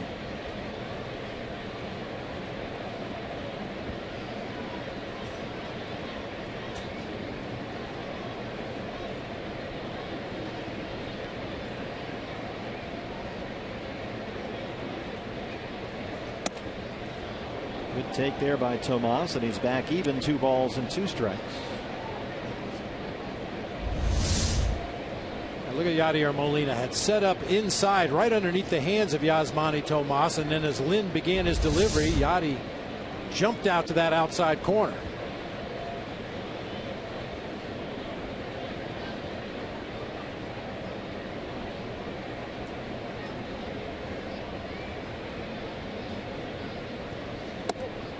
It's full. Runners on the move with 2 outs in the inning. And Trumbo, who homered in his last at bat, 425 feet to straightaway center, would be next. AJ at second, Goldie at first. They'll be off for the pitch here. 2 outs, 3 balls, 2 strikes.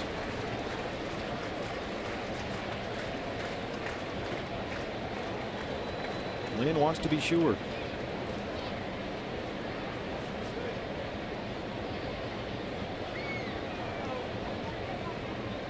It seems like every time he gets in a jam or something close to a jam, Lance Lynn just wants to go away, away, away, away with everything.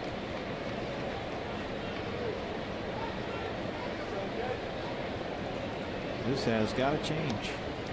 2 for 21 in the series. The Cardinals are the best in the business at preventing you from scoring in these situations.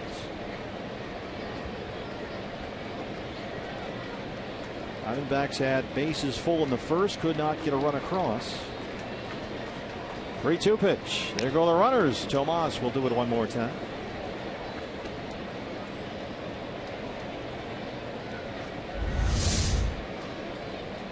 Once again, waiting until the last instant to slide out on that outside corner. And after the meeting on the mound, he didn't even hang a sign for Lance Lynn. They verbally communicated what the next pitch is going to be. I'm going to go back there. I'm not going to give a sign. Just throw the pitch. And the ball was fouled out of play. So once again, he just kind of says, throw it. I know what's coming. Here go the runners. Tomas lines it off the glove of Wong. He recovers, though, and he's able to throw him out. Colton Wong almost clanked a big one there. And Lance Lynn is out of trouble. Once again, the Diamondbacks threaten but cannot get the runs across. And as we go to the bottom of the 5th, they trail it 2-1.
Diamondbacks trail the Cardinals 2-1. Colton Wong will lead it off.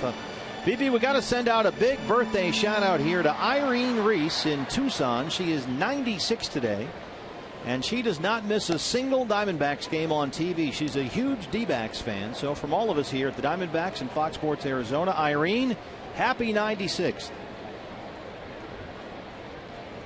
Absolutely. Big fan. One hop to second, right to Pennington. We got another birthday tomorrow, a little birdie told me. Do we have a nice photo of Todd? We know what he looks like. Todd Waltz.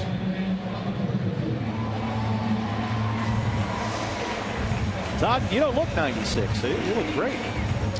My kidneys and liver feel no. Hello. I'm only kidding.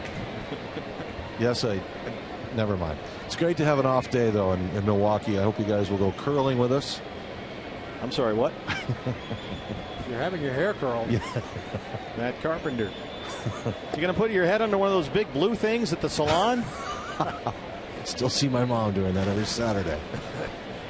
My hair just curls when I get to the Midwest. I don't know about you. You're going curling? Yes. Eh? Is that because Graham has convinced you to try it? No, we've actually done it before north of the border, but I've never curled, I guess, in the States. Few of us have. Yeah, okay. That's with the brooms and all that stuff on the ice.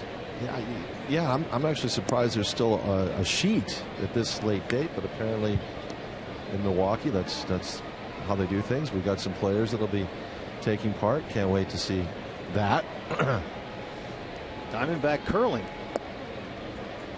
We'll of course have GoPro cameras on every stone, every head, everything you can think of. We'll be documenting all this. You certainly seem to have the lingo down, the terminology. I'm going to be the skip. Look at this. I don't know what you're talking about. I don't either. I just hang around Canadians. Different language. Hey. Second walk issued by Colementer. Here comes Matt Holliday. It's a great day for birthdays. We want to wish a happy birthday also to Lucille McCage of Kingman. She turns 97 today. Big time D-backs fan. Happy birthday, Lucille.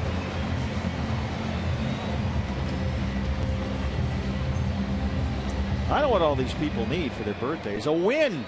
Oh, no kidding. Don't want to get swept here. Diamondbacks have been swept at home by the Pirates this year, swept at Dodger Stadium, swept at Philadelphia. And trying to avoid a sweep here in St. Louis. Holiday so far 0 for 2. Struck out his last time up.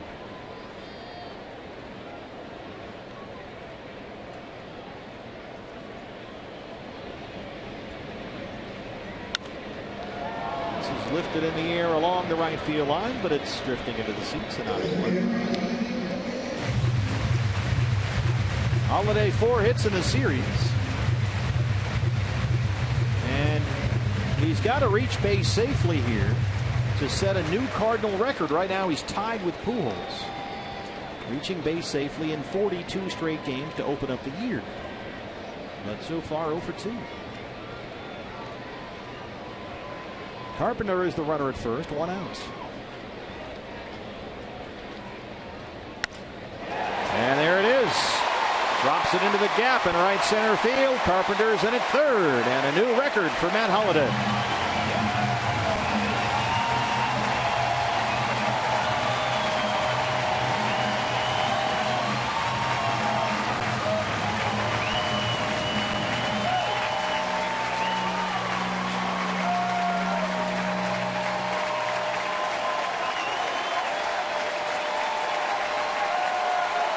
Round of applause and a partial standing ovation from the crowd here at Busch Stadium for Matt Holliday. Congratulations to Matt. Now knock it off. Well, we mentioned this on Monday. He's been in St. Louis longer than he was in Colorado. They have the souvenir there. A new Cardinal record. He's in his 7th season with St. Louis. So they're on the corners. Only 1 out for Peralta. He singled his last time up, 1 for 2.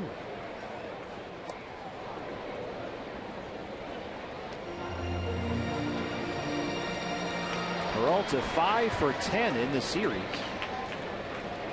A double, a homer, 3 RBIs. He's hit safely now in 6 straight games and 21 of his last 23.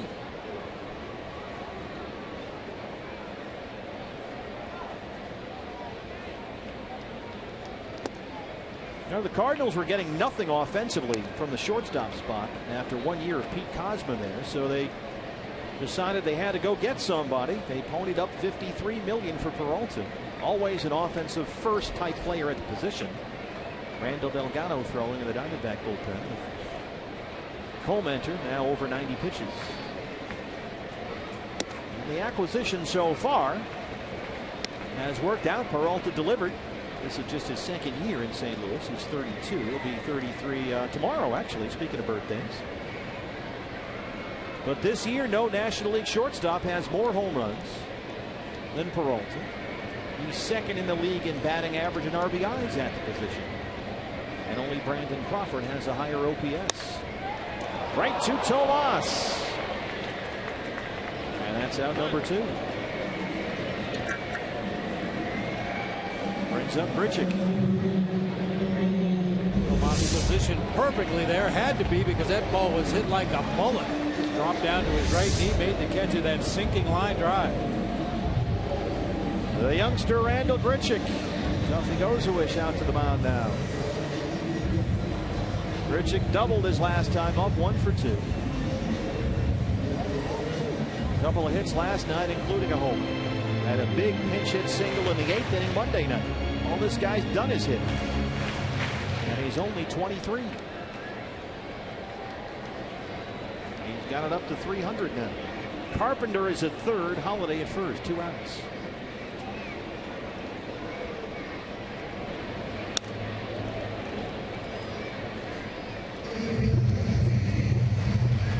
Grichuk on the DL with a back strain. April 16th, missed 27 games, came back about 10 days ago. And he has admitted to being a little jumpy up there at the plate, a little over anxious. Now that he's back after missing so much time, but you never know by looking at the results. This is inside, 1-1.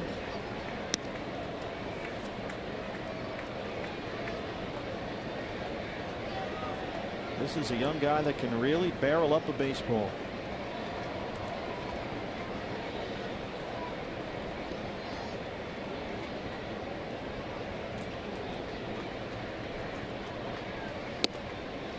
John Mozeliak, the Cardinals GM, said this spring, they watched Grichuk, and he said anybody who gets to see him from time to time, there's glimpses of greatness. And that's the GM talking. He's got all the talent, all the tools.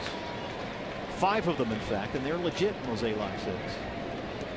And he said Grichuk's power is probably the strongest on the ball club. And that's saying something. 2-1. Good pitch there. It's amazing what a motivator the incumbent coming back off the disabled list is. Randall Grichuk and Peter Borges kind of sharing time while John Jay's been on the disabled list. Jay played in a rehab outing last night for the first time. He should be back relatively soon, and somebody's going to have to go at that point. Jay's in center. Grichuk can play center. He's a very good defensive outfielder, but he profiles more at a corner spot.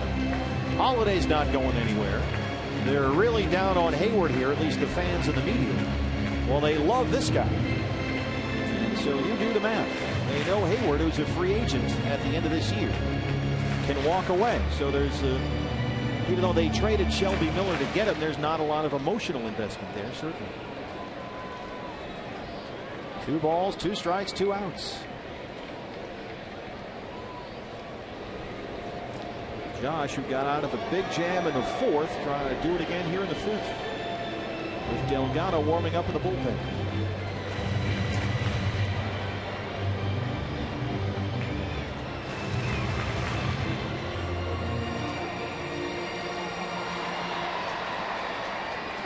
Carpenter and Holiday. 2-2 pitch.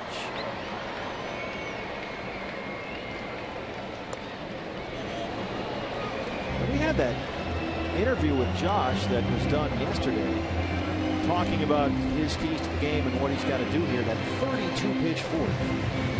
And he sounded to me, Bob, under the weather. He sounded sick, so he might not be feeling great out there. It's odd to hear Josh go more than a sentence or two without saying something funny or having a funny expression on his face. Yeah, he seemed very, very serious, very subdued.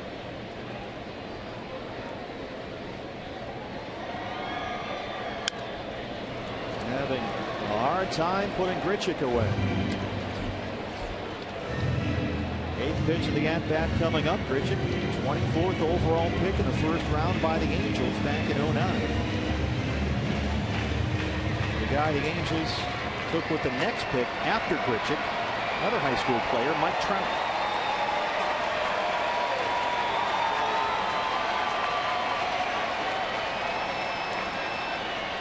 Got him! Josh Colmenter with a big out number 3 in the 5th, and he strands 2 more and keeps it a 1-run ball game.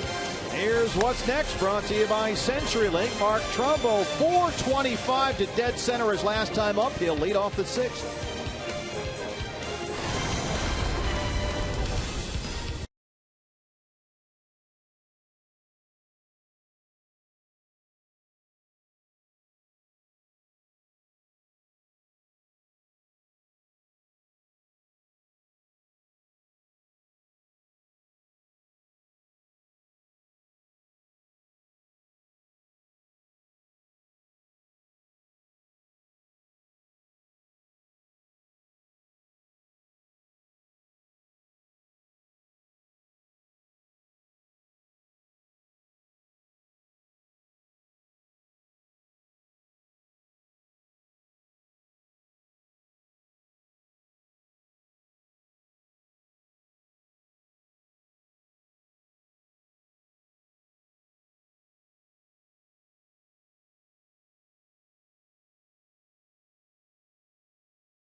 Try the new legendary Buttery Jack from Jack in the Box today.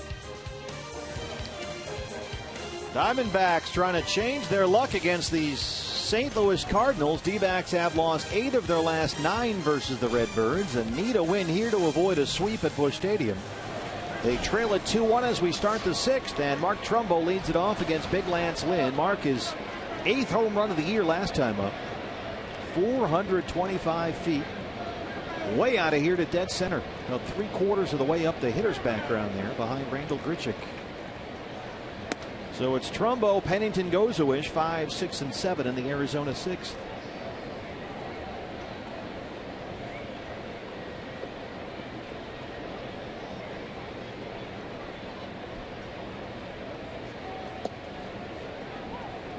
One or one.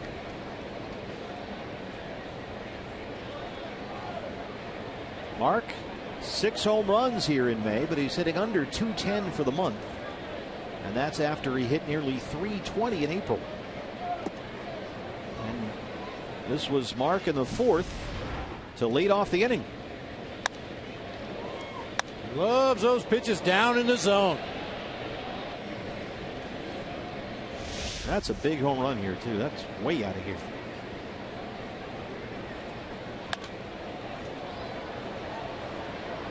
And in April, Mark was, you see the difference right here. He was a much more complete hitter last month. He was using the whole field nicely, going the other way. All things that he's talked about. The strikeouts were down, the walk rate was up, everything. And he's been a little more of a slugger here in May. Still got 11 RBIs. The homers, you'll love those, but the averages suffered a bit. And Chip Hale said when he saw Mark Trumbo a lot with the Angels, when Chip was Bob Melvin's bench coach in Oakland, there were times where they just could not get him out. And Chip said Trumbo's a big, strong guy, good short swing, really good bat speed. And when all that comes together, and we've seen that this year with Mark, exciting things can happen. And when he chases pitches like that, much less so. 5 strikeouts for Lynn, 1 away. That pitch is kryptonite for a lot of major league hitters. That hard, in this case, a cutter, but it reacts as a slider, starts over the outer third of the plate, and then sweeps out of the zone low and away. That's tough for a lot of righties to handle. By the way, that home run by Mark Trumbo against Lance Lynn, the first homer that Lynn has given up to a right-handed hitter this year. Wow. Cliff Pennington rolls it into right. A base hit for Penny. Had a pinch hit single last night. This is just his 9th start this year. And it's funny with Penny, you know, they've had this three-man weave in the middle infield. You've got Nick Ahmed, you've got Chris Owens, you've got Aaron Hill. All those guys have to play. And Cliff has become more and more the utility type, the backup role. But when he's been in the starting lineup, he's hit 280. So he seems to do better when he gets more at bats. Most guys do. Tuffy goes away 0 for 2 so far. And Tuffy looking for his first hit in the series. He is 0 for 10 so far.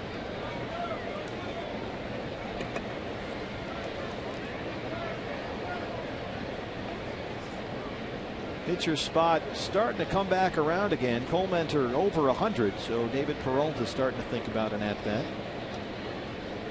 We've got Tuffy up right now with 1 out. Ahmed behind him, pitcher spot after that. Yeah, you saw David Peralta standing right there close to the bat rack behind the coaching staff. I used to send our guys down the tunnel.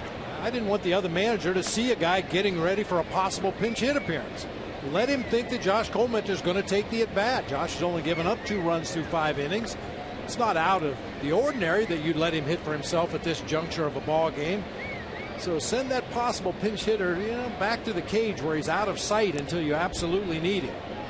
Devil's advocate, he seems to be, though, standing as if he were out on deck, David, in that dugout, kind of getting the feel for Lynn's rhythm and timing.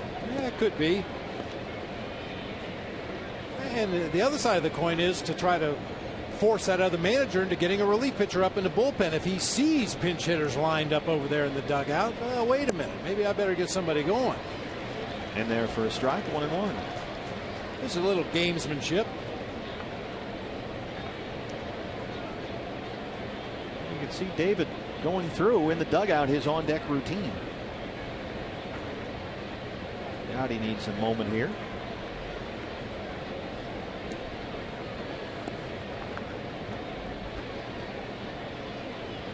Buckles always go on the outside of the shin guards for you young catchers out there.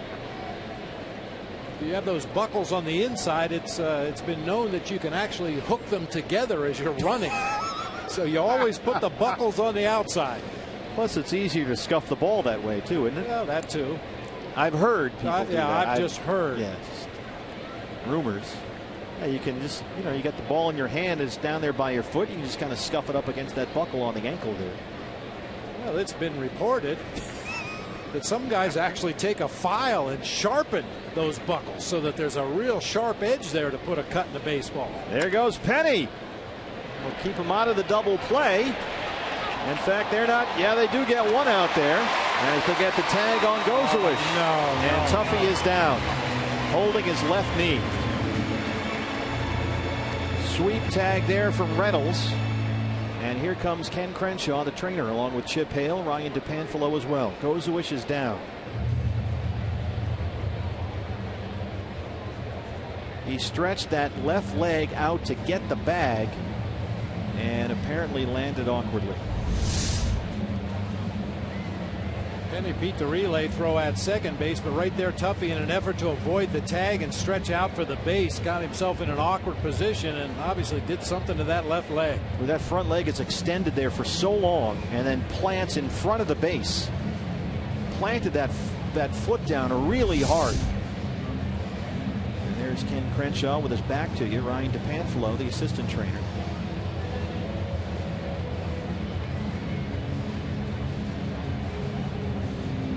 This is a process of elimination for Ken Crenshaw. There are certain tests you do to determine, is there any ligament damage, is there any cartilage damage, is there a broken bone in there? And you go through the checklist and you see him moving his foot around right now, asking him, does this hurt, does that hurt?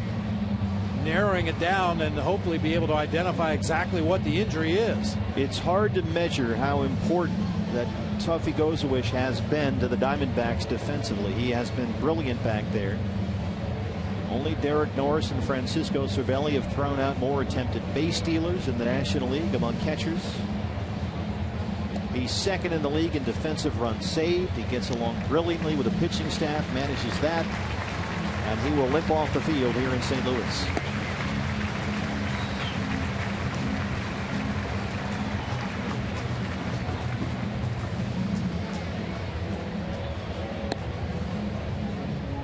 Certainly we're keeping our fingers crossed that that's nothing long-term for Tuffy Gosewish. Ideally something that will respond well to some quick treatments and get right back on the field as quickly as possible.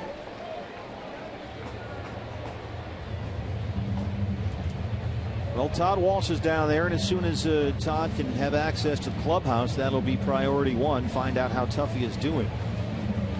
And we'll have that for you as soon as we can here on Fox Sports Arizona. He looks to be, considering the way he was rolling around on the ground, right there he looks okay. Certainly better than he did a few moments ago.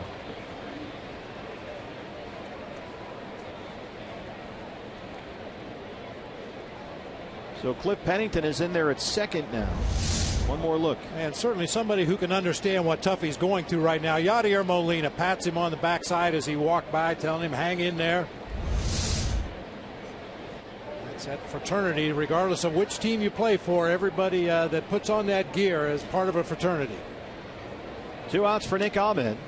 David Peralta is indeed out there in the on-deck circle. He would hit for Colementor. Nick 0 for 2, struck out looking his last time up. 2 down, and Pennington at second.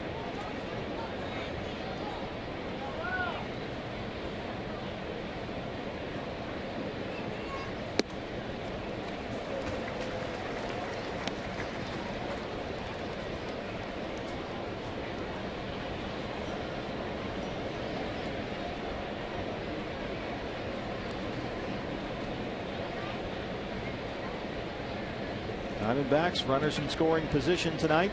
It's been a theme throughout this series. 0 for 3. They have stranded 6 so far.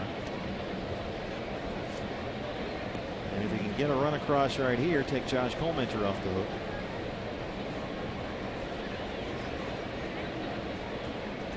Reno playing a doubleheader today against Iowa. Saltalamacchia and O'Brien, if you have to think about a roster move, are the starting catchers in each game. Salty 1 for 3 in the first game. He drove in 2, had a solo home run, Jared Saltalamacchia.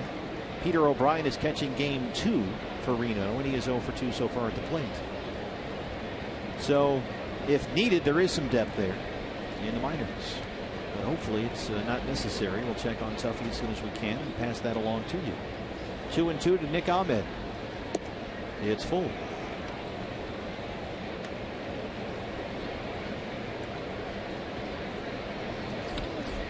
Peralta set to hit for Colementor.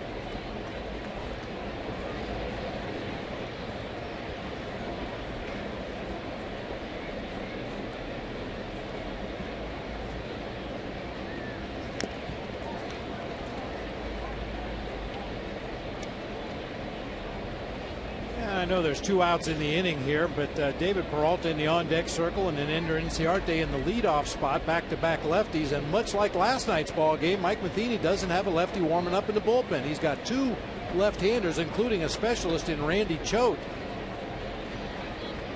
And Lance Lynn creeping up on 100 pitches in this game. I mentioned before, not a big deal for a horse like Lance Lynn, but it's a potential turning point in the ball game right here. Yeah, right now you would think you'd want the lefty in there, especially the classic loogie, the lefty one-out guy that Choate has been and been so good after so long. They have Segrist, who's been a tremendous pitcher for them, but there's Derek Williquist, the pitching coach, and Mike Matheny. And they will let Lynn work to the lefty here, and the bullpen's still quiet. It's 4 walks now issued by Lance Lynn. And you can see the splits on Peralta, who has struggled against left-hand pitching.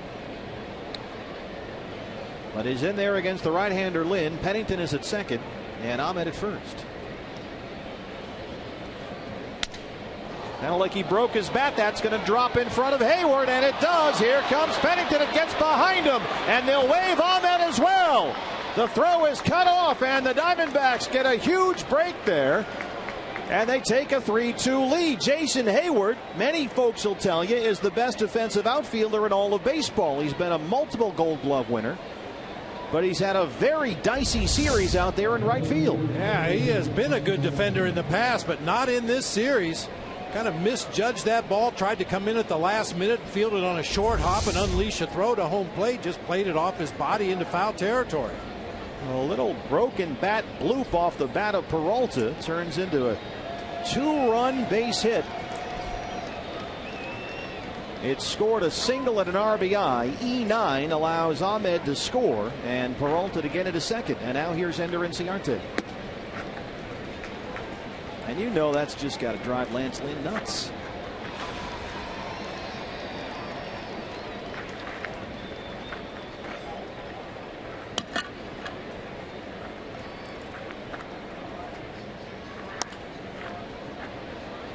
This is down the left field line and in the seats.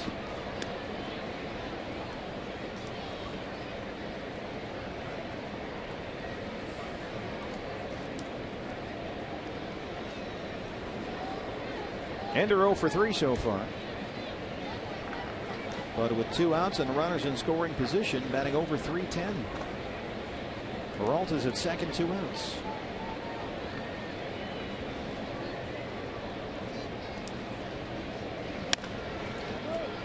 Reynolds at first, collects it, but the Diamondbacks take the lead.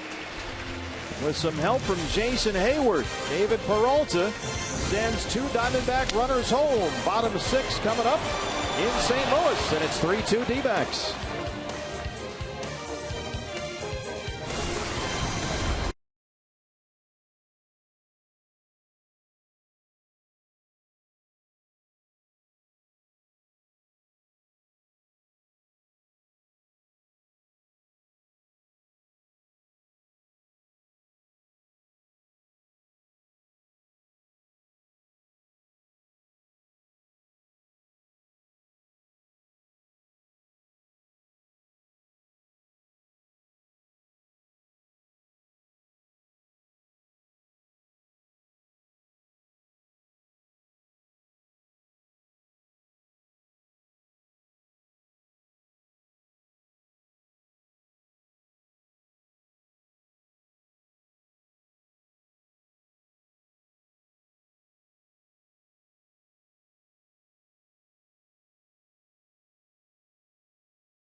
Hit throughout this month of May, just got a big RBI single that ended up driving in 2 with the help of the error by Jason Hayward.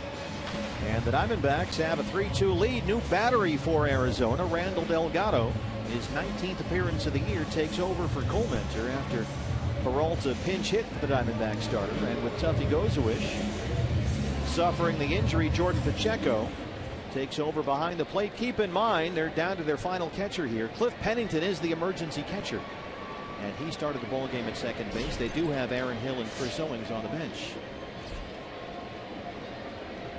Yadier Molina, Mark Reynolds, and Jason Hayward 6, 7, and 8 in the St. Louis 6th. Molina doubled and scored in the second. He's 1 for 2.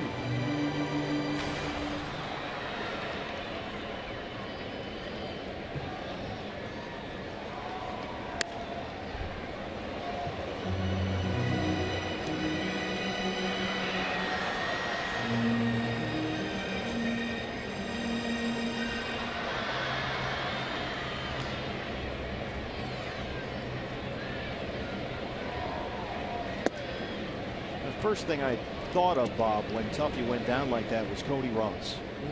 Now Cody planted that front foot in the ground like that, and it just kind of locked up, and he almost bent all the way over forward, and that's how he had that horrific hip injury. But Tuffy, who thank goodness at least certainly didn't look nearly as serious, kind of the same motion with that front foot planting and sort of locking into the dirt.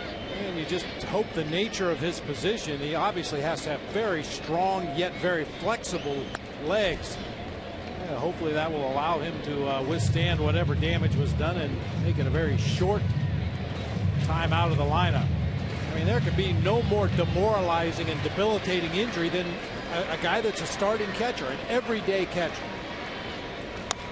He has certainly been that. That is in fair territory. Long throw for Tomas. And a nice one-hop stop there by Goldie for the first out. I mean, you're talking about a guy that sees your pitching staff every time through, from start to start to start. Tuffy knows what Chase Anderson had working last time out, what he has working today, what Josh Colementer's been doing in the past, what pitch does he like to throw in a 3-1 count to a power hitter. And a lot of those things just become second nature in the relationship between a pitching staff and a catcher.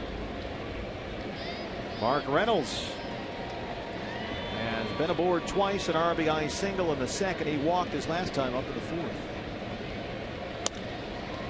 Tomas one more time.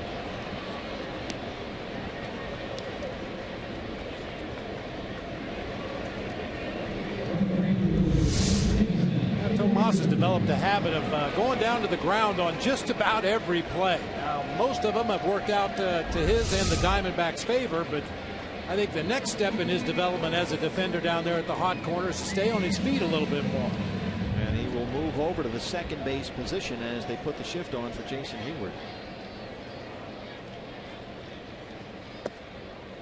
And Chip Hale before the ball game speaking about Yasmani Tomas and Jake Lamb trying to figure out, and he admitted, I'm going to have to get some what do you call it, graph paper or something, and do some math and figure out how to get these guys in there. But Chip said they believe that when we come back from Milwaukee for the first game Monday, Jake Lamb will then leave.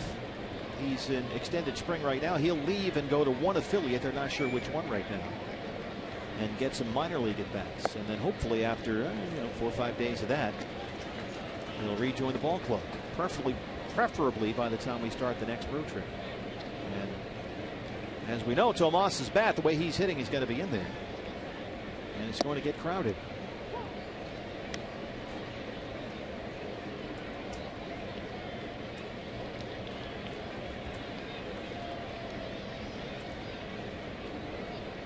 David Hernandez continues his rehab from Tommy John as well. This is over the head of Ahmed, away from the shift and into left center. David Hernandez is trying to pitch for AA Mobile, but the Bay Bears have had horrible weather down there. Just can't get a game in. It's like they're the Rockies all of a sudden. So that has slowed some opportunities for David Hernandez, who's stuck down there in Mobile, just trying to get some innings in. So his timetable's been backed up a bit. And now the pitcher spot up, and a 2-out base runner for the Cardinals will have a pinch hitter for Lance Lynn. Tony Cruz, the backup catcher. Here comes Mike Harkey. You know, this is not unique to the Diamondbacks, but in Major League Baseball's effort to speed up the game and eliminate some downtime, I think this is one area that they should address. Every time a pinch hitter comes off the bench, the pitching coach makes a trip to the mound, just to probably go over the scouting report, make sure that Randall Delgado knows exactly what he wants to do here to Tony Cruz. It seems to me like you just went over this guy in the advance meeting before the series. You should have a pretty good idea, and if the pitcher does not, certainly the catcher should know. It just seems like an automatic at this point. Pinch hitter, well, then the pitching coach has to make a trip to the mound. And I'm not picking on Mike Harkey. As I said, it's all-around baseball. It seems to happen a lot when there are 2 outs in the inning, because you want to make sure, okay, we're 1 out away, just get this guy and we can get out of here. That seems to make or increase at least the sense of urgency with that meeting. So here's Cruz, just under 210 for the year. The backup catcher hitting for Lynn, the pitcher, 2 outs in the 6th.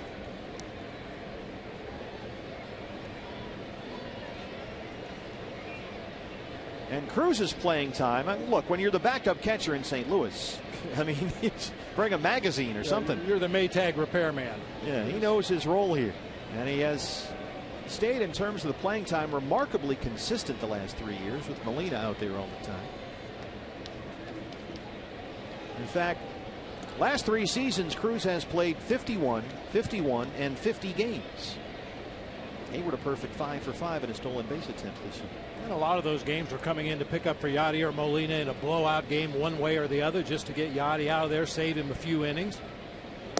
I mean, no guy in baseball knows his role more than Tony Cruz. I mean, the consistency of the numbers is crazy. Last 3 years, these are his at-bats the last 3 years. 126, 123, and 135.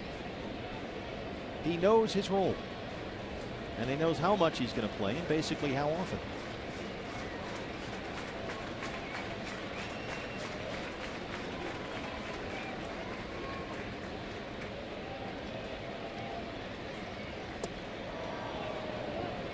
He did not go. That's Chris Guccione down at first. A ball and a strike to Cruz. He's only started 10 games behind the plate this year for the Cardinals. Or the partner. He started 5 games. He's played in 10. So they've played about 50 games, and he's only played 10 times.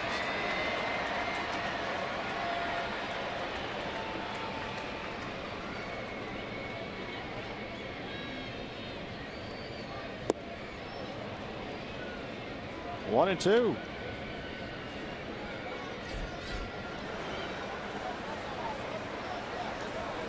The bullpen will get busy. Mitch Harris, the Naval Academy grad.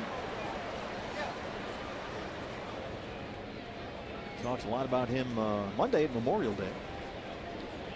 Took some time with combat boots on while he was shagging flies during batting practice. Hayward off for the pitch that time, and it's fouled back.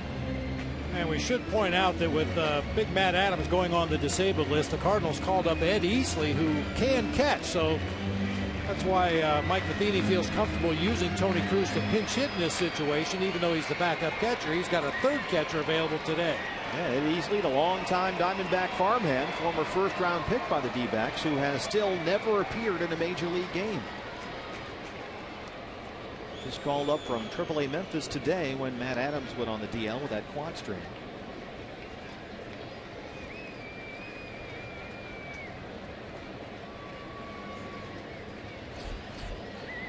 Diamondback Live post-game show follows our ball game. Reaction from the clubhouse, all the latest news, as much as they'll provide anyway, on the condition of Tuffy Gozowich. Reaches out and lifts it into right center field, but AJ's there. And that's the end of the 6th inning. We head to the 7th. Diamondbacks lead the Cardinals 3-2.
Wears Navy boots, I guess. Naval Academy grad who is in the Cardinal bullpen, and there are the boots on Memorial Day. He was out there during batting practice in the old military gear.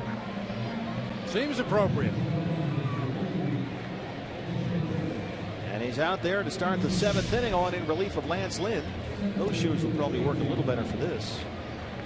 A.J. Pollock, Paul Goldschmidt, and Yasmani Tomas, 2, 3, and 4 for the Diamondbacks. Mitch Harris, his 12th appearance of the year. Only the second United States Naval Academy ball player to ever play in the major leagues. The other one was the infamous Nemo Gaines back in 1921 for the Washington Senators. Nemo. That's just so perfect. Well, you found Nemo. We've been looking for him.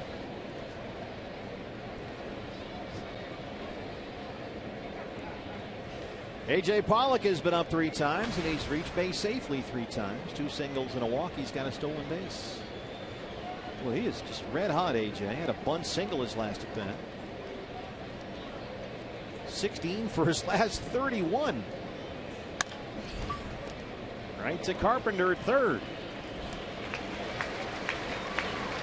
Get the whammy on him. 1 away. Hashtag vote Goldie. 2015 Major League Baseball All-Star Game coming up this July, only on Fox from Great American Ballpark in Cincinnati, or as some people call it, Good American Ballpark. It's a nice park. Pitchers call it a launching pad, a bandbox. It's a tough place to pitch if you're a fly ball pitcher, that's for sure. Goldie walked his last time up. He's 0 for 2.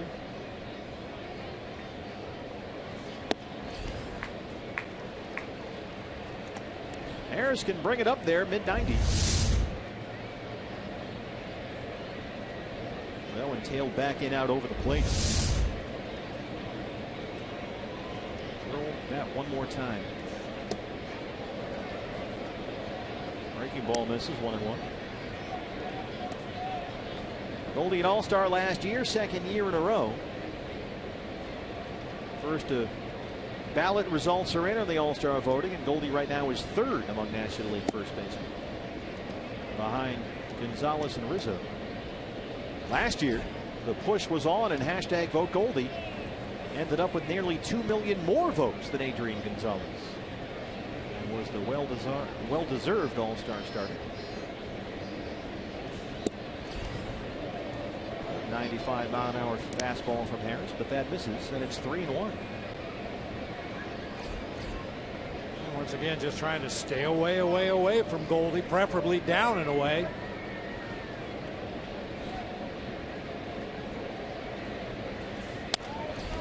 Shoots it foul down the right field line.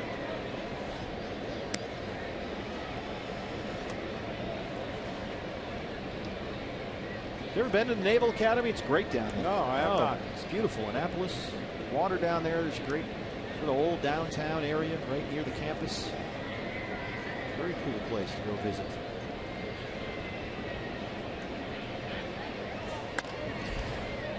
Chopper to shortstop. Peralta backhands it. Low throw, and they won't get Goldie. Reynolds can't clean that up. Well, it looked like Goldie beat it anyway. Yeah, I think you're right. First base umpire Chris Guccione looked like he was winding up to call Goldie out, and the ball got away from Mark Reynolds, but it looked to me like he beat the play anyway. Peralta very deliberate in getting the ball out of his glove and throwing it across. Reynolds can't come up with the pick, and that ball in the dirt. Nothing yet on the scoreboard. Here's Tomas.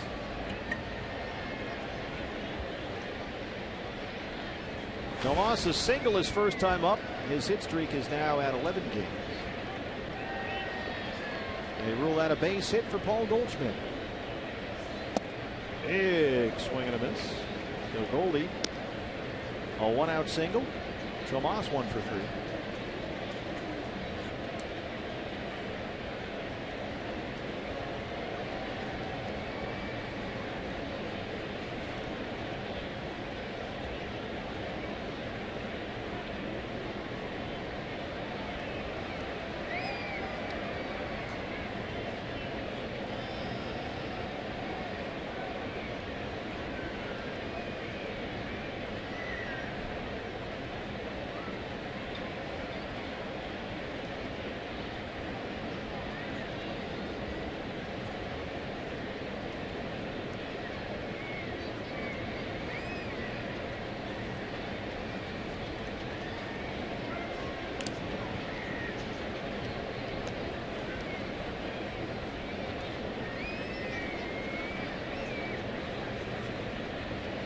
D-backs on an airplane right after this ball game ends. Off day tomorrow. We're back with you here on Fox Sports Arizona Friday. Game 1 against the Brewers at Miller Park in Milwaukee.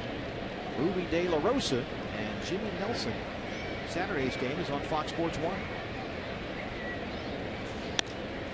This is in the air to Holiday. Goldie will bluff and hold at second. As we take a look at the rest of this road trip, Let's Go Places, brought to you by your Valley Toyota dealer. De La Rosa and Nelson. Diamondback Live pregame show 4:30 on Friday. Don't forget Fox Sports 1 for Saturday's game. Jeremy Hellickson against Kyle Loge. And then Chase Anderson against Matt Golson. That's Sunday. Matt Golson. Good pitching, Golson. So don't forget, D-back Nation, Fox Sports 1 for the game on Saturday. Kyle Loge we knew, but we didn't know. Eesh. It's a long story. Boy, and Matt Garza pitching the Sunday game is a little bit in the same mold as John Lesser from the Cubs. He has all kinds of trouble fielding bunts and throwing the ball to first base on pickoff attempts. Matt Garza. 0-1 to Trumbo, who homered in the 4th.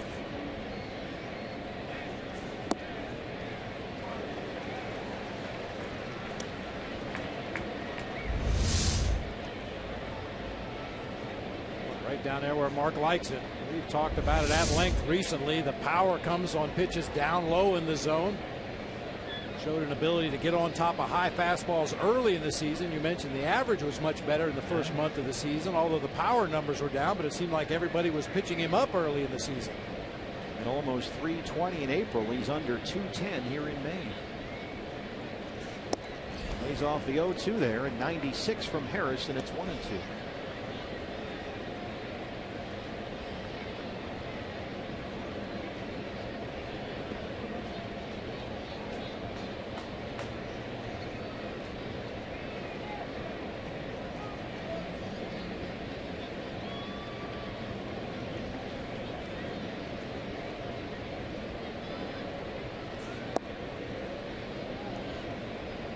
Back even, 2 balls and 2 strikes. Harris really mixing things up here. Mark says he's always thinking hit the ball in the air. Get it up there.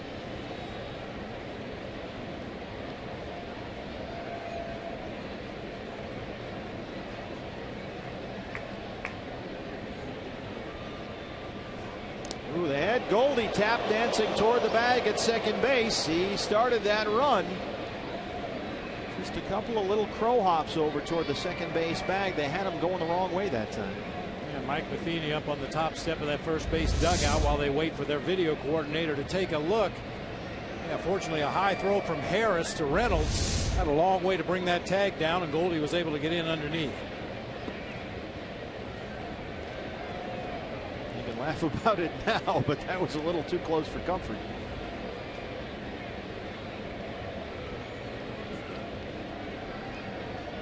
Two outs, 2-2 to Trumbo.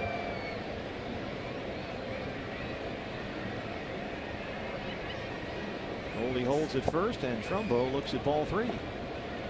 Our Chaz Roberts air conditioning cool play of the game. Mark Trumbo leads off the 4th.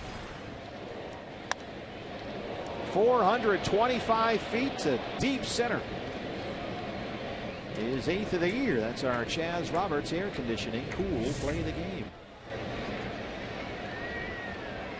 3-2 now. Reynolds will still hold Goldschmidt on the bag at first.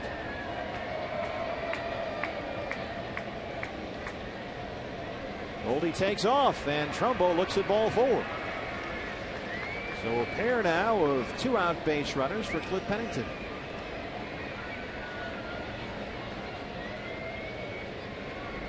Cardinals pitchers have issued now 5 walks, 4 by Lance Lynn, 1 by Harris.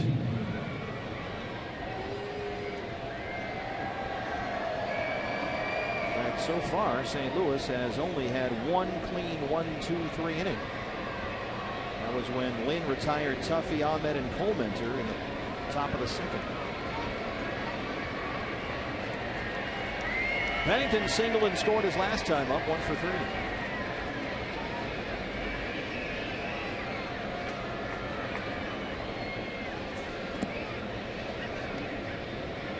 Just a little base hit, little infield single, just something through there. At this point in the ball game, put a big run up on that board.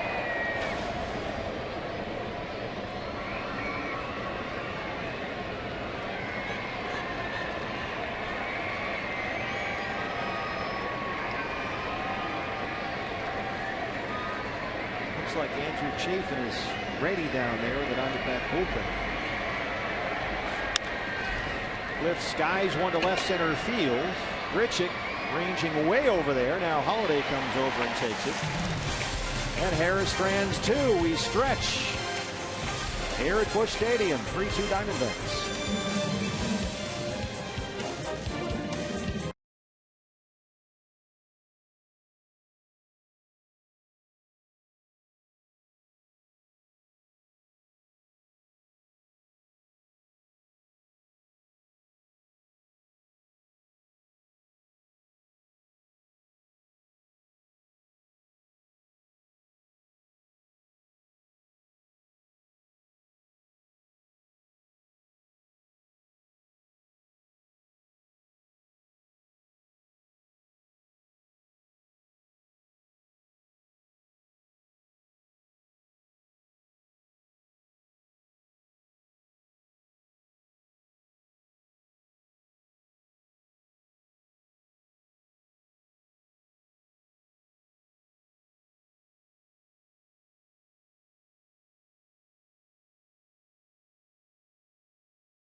At Chase Field, you'll enjoy discounted tickets and select seating for all afternoon weekday games this year. So make sure you're with us at Chase Field Wednesday, June 3rd. That's a 12:40 matchup against the Atlanta Braves.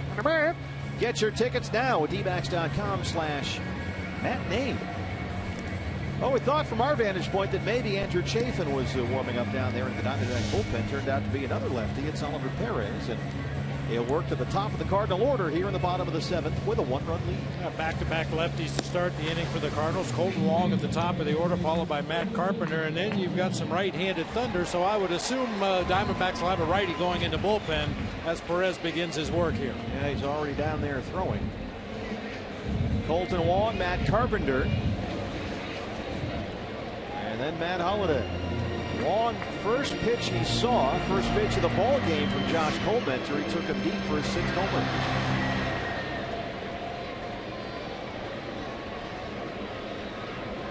He's 1 for 3. Tomas sneaks in on the grass at third, and sure enough, Wong shows bunt but fouls it off. This was Colton Wong on the first pitch of the ball game. Boy, talk about not letting a pitcher settle in on the mound. Josh Colmenter's first delivery, a fastball up and out over the plate. Colton Wong put the Cardinals on the board right away. And the 9th home run given up by Josh this year. 8 of them here in the month of May.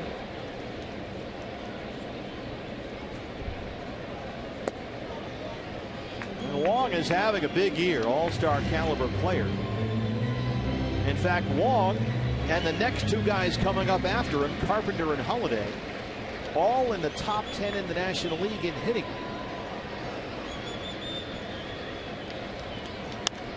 So this is going to be no easy feat here for the Diamondback bullpen. Very shallow center, long run for Pollock, and he comes in and calls off Ahmed for the first outs.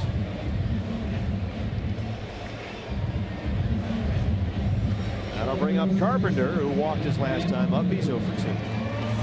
Take a look at this day in Major League Baseball history. Back in 2000 on this day, the Cardinals paid tribute to Hall of Famer Dizzy Dean by dedicating another statue outside of Busch Stadium. Dizzy Dean, one of the great characters in the game of all time. So many great quotes attributed to Dizzy Dean. It ain't bragging if you can back it up. One of the favorite stories I ever heard about Dizzy Dean was he made a bet with one of his teammates that he would strike out Vince DiMaggio 4 times in a game. Well, he punched him out the first 3 times. The fourth at bat, Vince DiMaggio popped one up behind home plate. Dizzy came running in from the mound screaming at his own catcher, let it drop, let it drop. The catcher did, and he went ahead to strike him out and win his bet. They made a movie about Dizzy Dean's life. I think it was Pride of St. Louis. To look that up now. I think Dan Daly was the actor that played Jerome Hannah-Dean.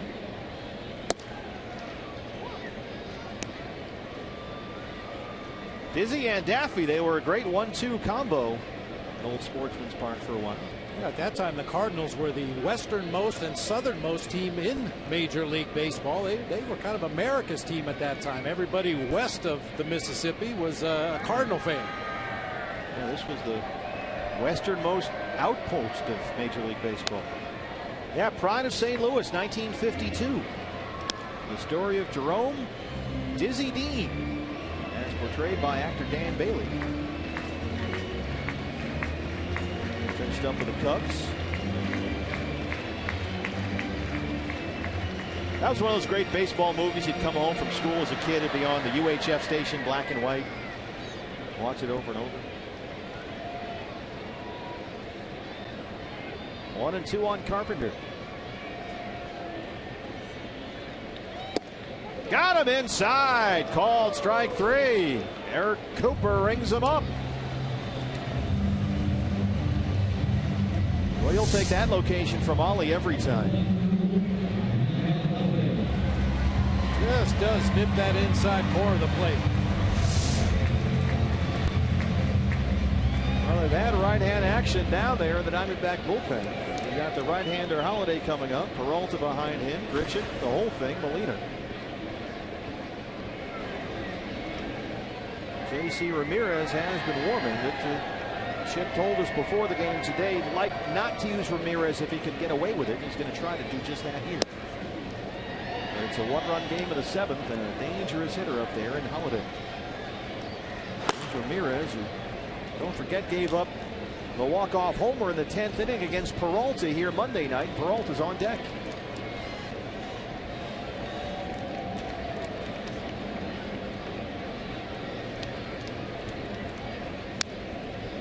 Another great Dizzy Dean quote. He said, if Satchel Paige and I were on the same team, we'd clinch the pennant by the 4th of July and go fishing until the World Series. He was from Arkansas, I believe. I believe you're right, yeah.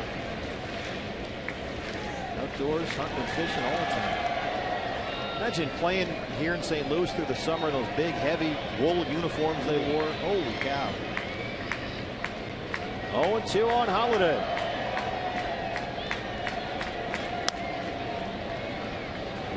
Asking spring training what kind of season he thought he and his brother would have. He says, oh, we'll probably win about 40 games. Well, they went out and won 45 combined. He was like Joe Namath before it was fashionable.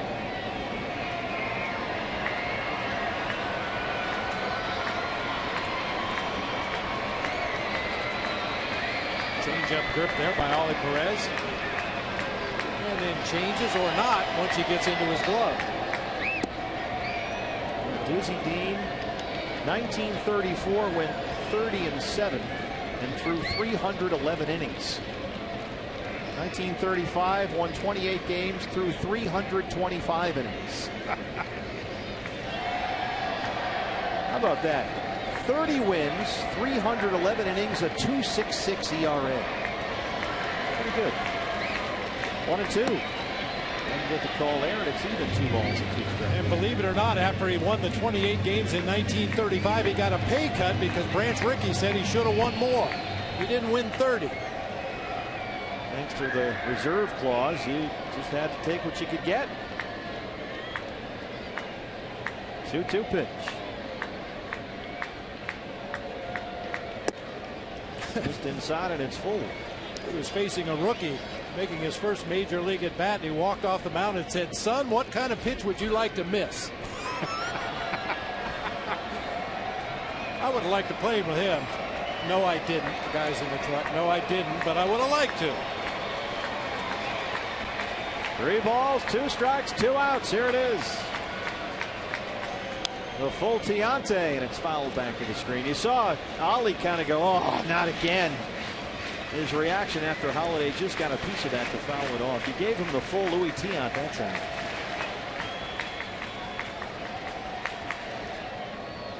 As Pedro Martinez once said, pitchers hate to throw pitches.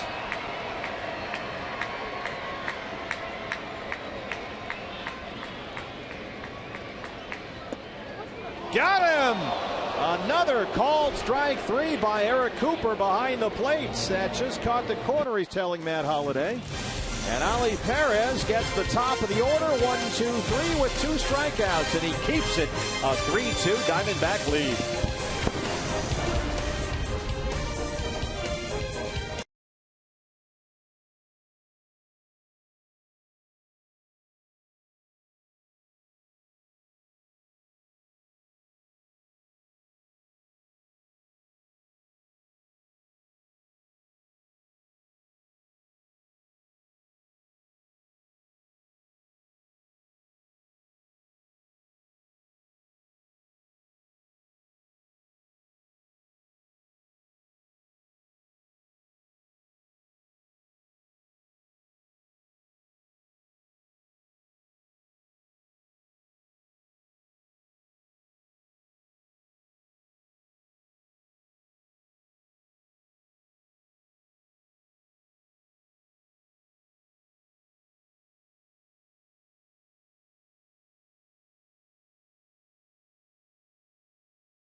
That was the Cox Gig Life high-speed highlights. Mitch Harris back out there for the 8th inning. Diamondbacks trying to get this series finale here and avoid a sweep. They've lost 8 of their last 9 versus the Cardinals. And of course, St. Louis, a very tough team to beat here in this ballpark. 17-5 at Busch Stadium this year, but the Diamondbacks take a 3-2 lead into the 8th inning. And Jordan Pacheco, who came into the ball game when Tuffy Gozawish went down, will lead off the game.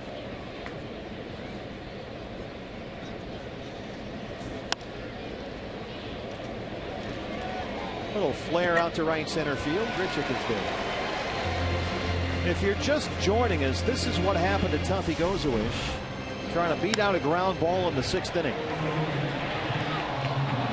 Planted awkwardly with that front foot, that left foot extended there, and seemed to injure his left knee. He was down for a while holding his left knee. He limped off the field under his own power, but was down for a bit, and there's still no word on his condition. 1 out for Nick Ahmed. Nick walked and scored his last time up. He's 0 for 2. There's the strike 0-1.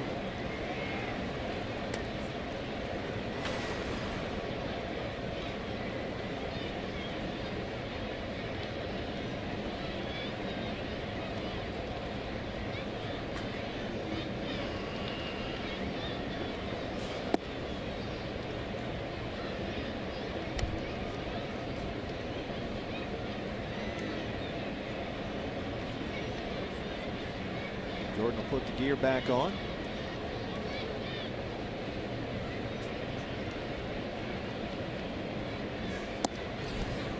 Cardinals began the ball game 4.5 up on the Cubs atop the NL Central. Chicago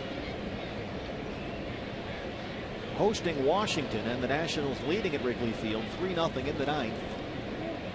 Chris Bryant and Bryce Harper have been going back and forth. What a show that's been. And Harper just homered off Lester. Bryant hit some 477 off the scoreboard, 480 off the other thing. And they are just going back and forth. There's a strike. Yeah, Bryant homered on Monday, a 2-1 Nationals victory. Yesterday, the Cubs won 3-2. Both guys homered, Bryant and Harper. And tonight, Nationals up 2-0 in the 8th inning, and Harper hit his 18th home run against John Lester. Goldie's second in the National League in OPS behind only Harper, who's having an MVP season. This is bounced to second, Colton Wong. 2 down.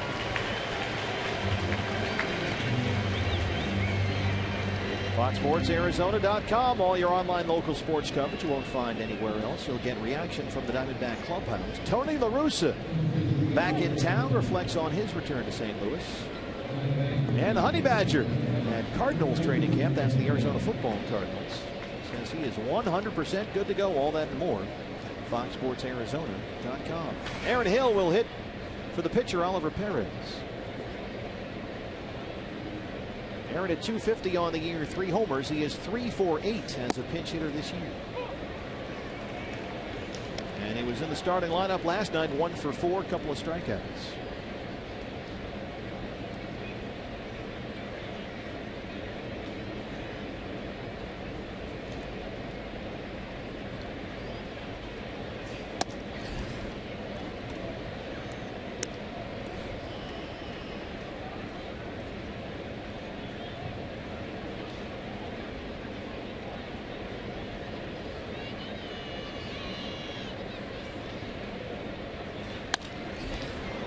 Fly ball left field, Matt Holliday near the Diamondback bullpen. And Harris works a 1-2-3-8. Diamondbacks hanging on to a 3-2 lead.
Have a 3-2 lead here as we are set for the home half of the 8th inning. Mark Trumbo, a big hit for the D-backs, led off the 4th with a solo homer, his 8th of the year. Colton Wong hit the first pitch of the ball game from Josh Colmenter out for a homer. And the big hit here, David Peralta. This went down as an RBI single, but it scored 2 with help from the error by Hayward and Wright. And that gave the Diamondbacks the lead. And so far it has held up.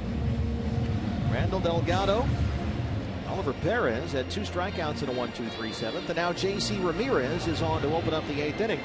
And this is coincidence, not irony, but the guy who will lead it off for the Cardinals is Johnny Peralta. And this is how the game ended Monday here in St. Louis. 10th inning. A walk-off homer. You talk about guys that kind of fly under the radar. Johnny Peralta since May 1st, 7 for 20 with runners in scoring position. He's driven in 12, including that game winner on Monday night. And so here's the rematch. The remarkable thing about that effort by J.C. Ramirez is he came on in the 9th inning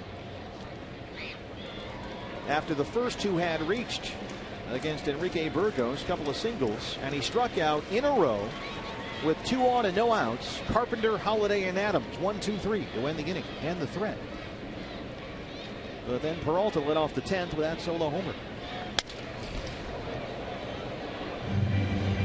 We have news from the clubhouse on Tuffy Gozowich, and it's very encouraging. To this point, they're calling it a jammed left knee.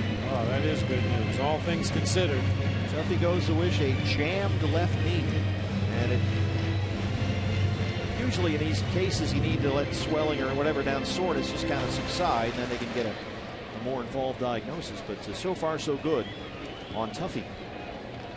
Ramirez ahead of Peralta, no balls and 2 strikes.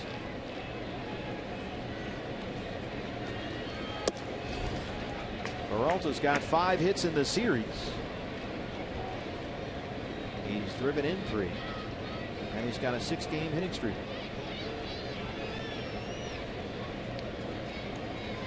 Peralta, Grichuk, Molina 4, 5, and 6 in the Cardinal 8th.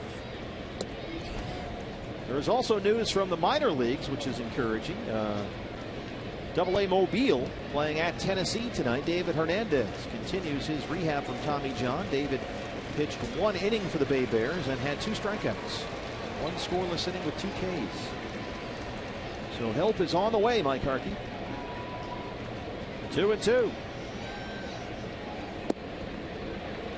It'll hold up, but it's full. The bullpen has actually been really good in this series. They've inherited 6 base runners. None of those scored. The only run that has scored against the bullpen was that Johnny Peralta home run to end the game Monday night.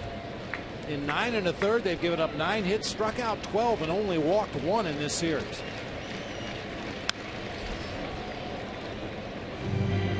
Well, this guy's just a good hitter. It's a tough out.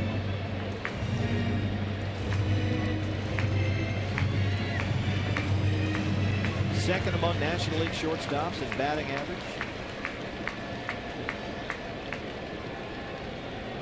Leading the league at the position in home runs.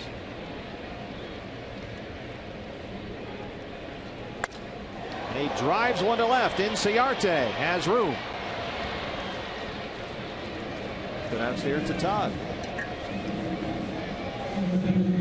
Steve, if I could, just a quick follow-up on the Tuffy Gozowich, just from the mood here outside the Arizona Diamondbacks dugout. There is certainly a clear sense of cautious optimism. I know that'll be one of the topics we'll bring up with manager Chip Hill on Diamondbacks High, the postgame show. I'm not sure if the Diamondbacks will make Tuffy available to speak afterwards, but I know this: if we ask him, he will.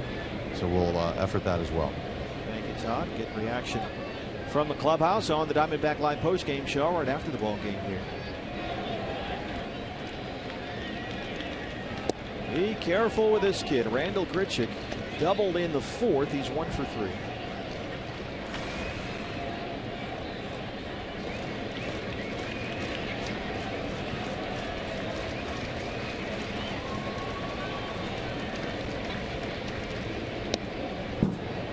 That one gets off the glove of Pacheco right there.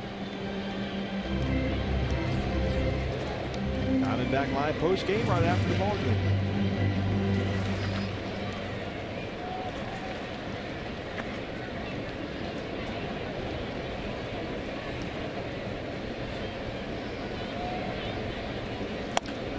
Right back to the mound off the glove of Ramirez. Pennington has a tough play here. He tries the flip, but Grichuk with good speed beats it out. Cliff came charging in there, just kind of died in no man's land there after Ramirez deflected it, and there was no chance for the Diamondback infield.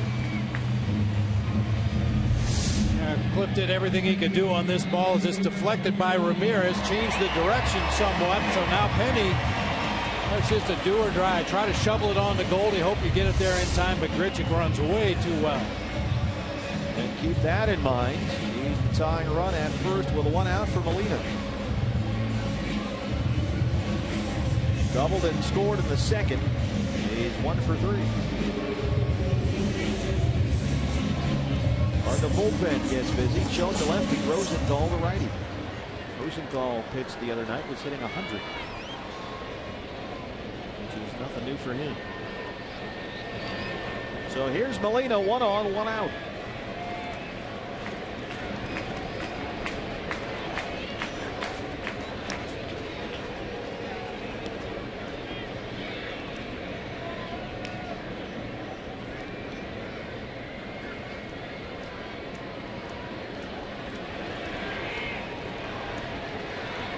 He is 2 for 11 in the series. Double play possibility here. They'll get the lead man. Ahmed with a strong throw, and it gets Molina. Hold on. I don't think they're giving him the out at second base. Nope, they're not. They're saying it came off the bag. That's Lance Barksdale out there. The neighborhood play, keep in mind, is not subject to review.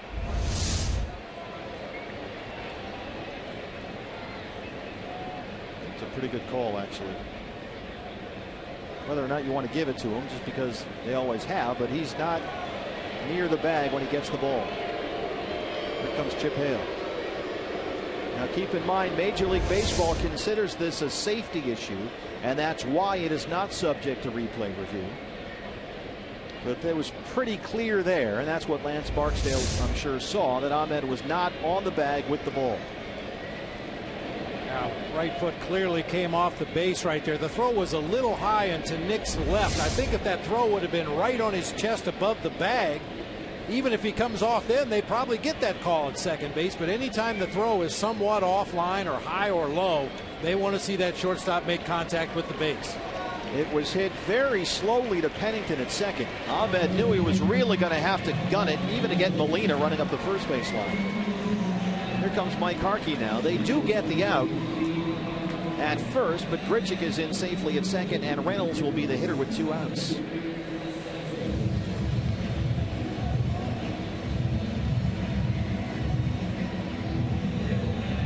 So the odd thing is it's 4-6-3 on the putout, but they just get the 1.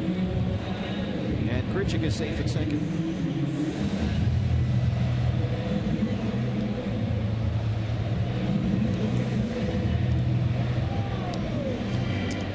Reynolds, a lot of power. Diamondback fans know that. He hit 121 homers wearing Sedona red, including 44 back in the D-backs in 09. He had an RBI single tonight in the second, walked in the fourth. He's 1 for 2. You do have a base open, but Reynolds is a guy that strikes out 1 out of every 3 at bats. So if you execute your pitches here, you should be able to retire Reynolds and get out of this inning.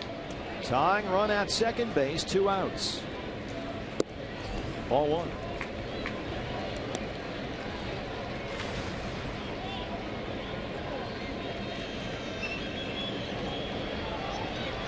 Reynolds homered 22 times with Milwaukee last year when he hit under 200 for the season as a Brewer. Grichuk the tying run at second. 2-0.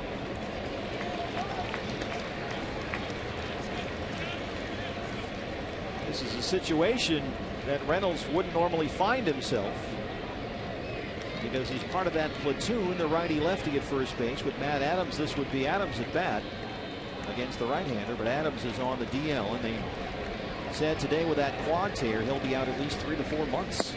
So Reynolds is going to get a lot more playing time, especially against right-hand pitching.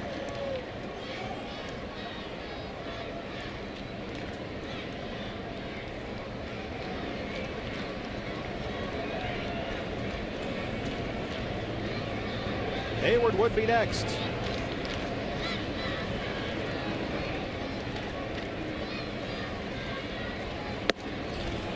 '95 misses upstairs, and Ramirez is behind. 3 balls and a strike.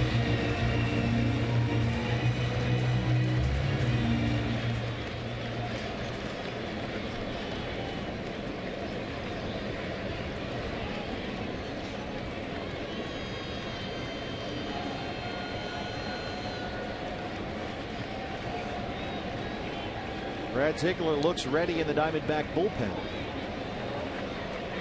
And I would think if he loses Reynolds here, you'd go to Ziegler to try to get the 4-out save, or at least the final out of the 8th here. That makes a lot of sense. Diamondbacks have already cleared the pitcher spot in that top half of the 8th inning. Aaron Hill pinch hit for the pitcher spot. 96 right by him, 3-2. And that's right there why you pitched to Reynolds in this spot, even with first base open.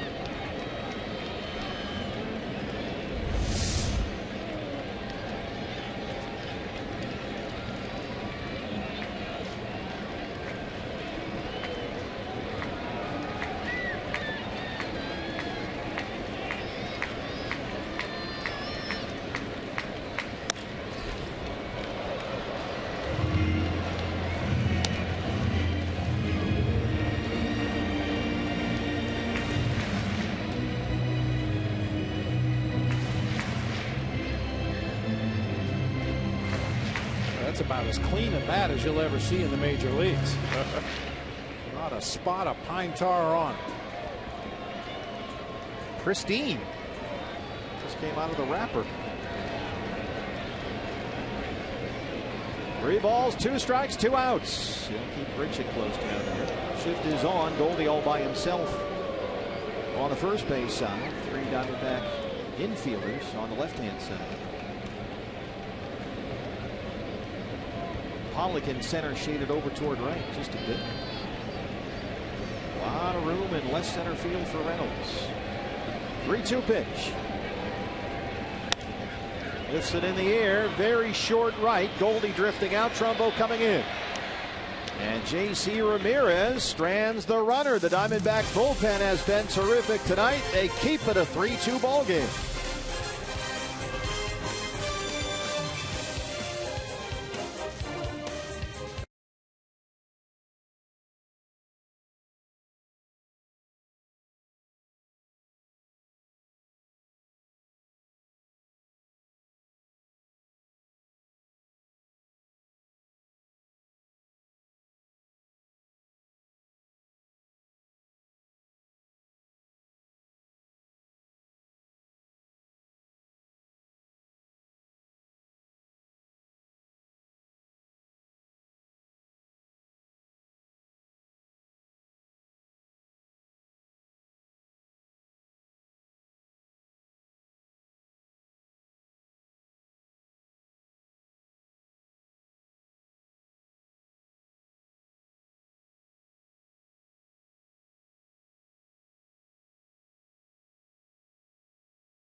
Clock. Then at 4, it's Baseball Night in America on Fox as the Dodgers take on the St. Louis Cardinals. Coverage starts at 1. D-backs Brewers Saturday 1 o'clock on Fox Sports 1. Then Dodgers and Cardinals at 4 on your home for baseball every Saturday, Fox and Fox Sports 1. That reminds me of another Dizzy Dean story. After his playing career was over, he went into broadcasting. You know, very plain, down home. And he was working for the CBS network, and they called it the Game of the Week. He said, I don't know why they call this the Game of the Week. There's a better game on NBC, the Giants and the Dodgers. Oops. Call programming. Well, they call them loogies, lefty one-out guys. Come in, face one guy who's a left-hand hitter, get him out, and then you're done. And that apparently is what Mike Matheny is going to do here. Ender Inciarte leads off the 9th. He's got Randy Choate in there. Seth Maness, who's been just nails in this series so far. The right-hander is ready in the Cardinal bullpen, so presumably once Choate is done with Inciarte, we'll see Maness get Pollock, Goldie, Tomas, Trumbo, all the right-hand hitters. But Ender leads off the 9th. Sounded like he broke his bat. Easy play for Reynolds. One away. For Choate, this is his 22nd appearance of the season, and with that out, he's pitched a total of 9 2/3 innings. You can see 2 pitches, 1 out. He got his 1 guy, and he's done. Mike Matheny will make the move. We'll look at Manis, who's been terrific so far. So 2 pitches, 1 out. Thanks for playing. You're done. Back after this.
Playing right after this ball game. We fly to Milwaukee. Day off tomorrow. Series opener Friday on Fox Sports Arizona against the Brew Crew. Ruby De La Rosa, who's been so good lately, against youngster Jimmy Nelson, a guy they like a lot in the Brewers system. That's the game on Friday. Series opener at Miller Park. Diamondback Live pregame show comes your way at 4:30.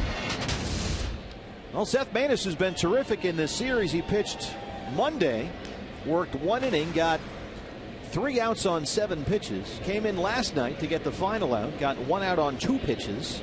And here he is to get the final 2 outs. Or at least try to here in the 9th for Mike Matheny. A.J. Pollock, he's been tough to get out all night long. 2 for 3 and a walk.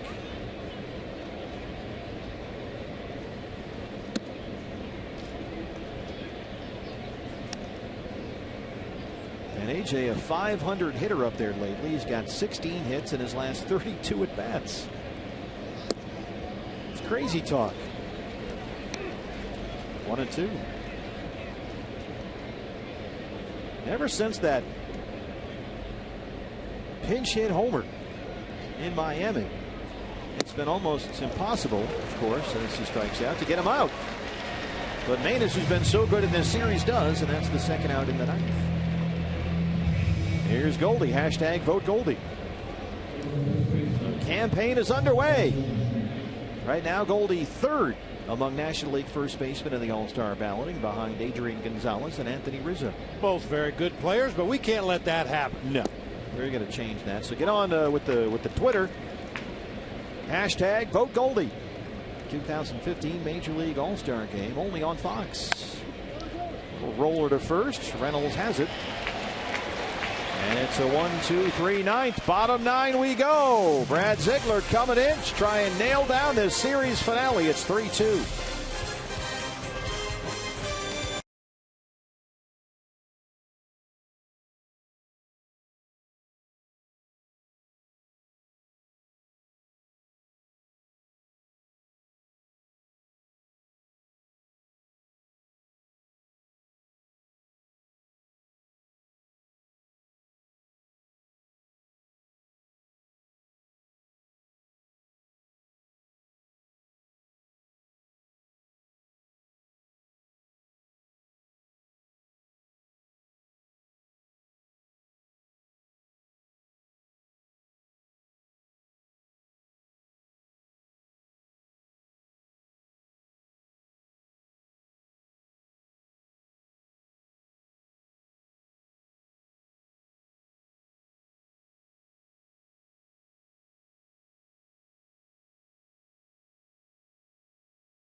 Diamondbacks will turn to a Missouri guy to nail down the series finale here out of Missouri State. From Odessa, Missouri, it's Brad Ziegler with that .86 ERA, his 22nd appearance. He'll work to Jason Hayward, the 8th place hitter, to lead off the Cardinal 9th. Pitcher spot after that. Peter Borges from Notre Dame Prep in Scottsdale is in the on-deck circle. Here's Peter. And so he presumably will hit for the pitcher. So it looks like Hayward, Borges, and Wong, 8, 9, and 1 in the Cardinal 9th.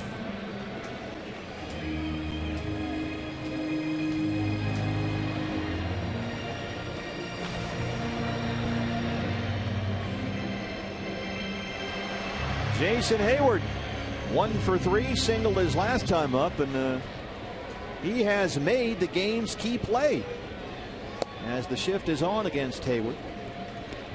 It should have been an RBI single, and it was for David Peralta, pinch hitting, but Hayward, as he's done all series, let the ball get behind him. And an extra run was able to come home, and that run has been the difference. It's 3-2, and very uncharacteristic for Hayward. A 2-time Gold Glove winner in the outfield. But he has fielded really like that throughout this series. And it looks like the offense is carrying out with him there. He's taking it with him out. Oh, there it goes to the field. And he hits this one to right and gone. They are all tied. Jason Hayward is 5th, and it's 3-3. Well, he makes up for his miscue, and he gets that run back. Colton Wong led off the game with a home run for the Cardinals, and now Hayward leads off the 9th with a solo shot that ties it. First home run off Brad Ziegler in over 21 innings this year. That one just hung on that inside part of the plate, didn't have the kind of sinking movement we're used to seeing, and Hayward did not miss it. And now here's Borges, who will hit for Manus. Just going to say that with his defensive struggles, it looked like Hayward was taking his slump with him out there, and it was affecting his defense. But he's got 2 hits tonight. And Borges bangs that one into left for a base hit. He's the winning run, and he can really fly. And now you're rolling around at the top of the order. You've got guys who are capable of doing a lot of different things. Colton Wong can put down a bunt. He can play hit and run. He can take a few pitches, let Borges try to steal the bag. Real can of worms right now. Wong is the hitter. Tomas well in on the grass at 3rd.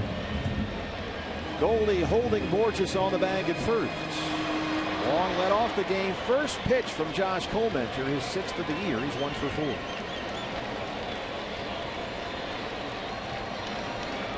We mentioned coming into this series that Mike Matheny had only received 1 sacrifice bunt from a position player this year, and that was from Yadier Molina. No guarantee that Wong's going to be putting down a bunt in this situation.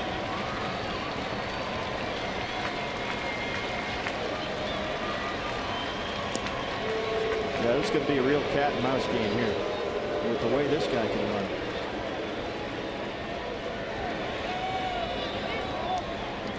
In fact, on this ball club, if you were going to pick one guy who you didn't want to be on base as the winning run, you'd pick Peter Borges.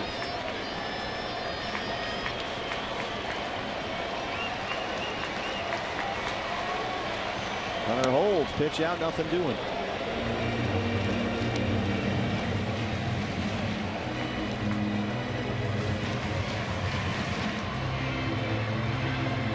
Tomas still several steps in at 3rd.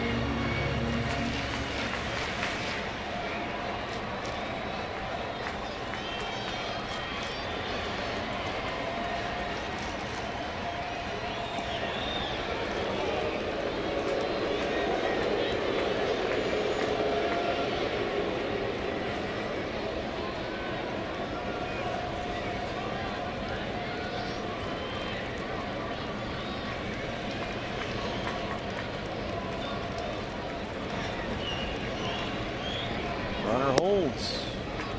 Ball 2. And despite his submarine delivery, Brad Ziegler unloads the ball to home plate fairly quickly. Only 16 career stolen bases against him, 7 caught stealing, and over 770 opportunities.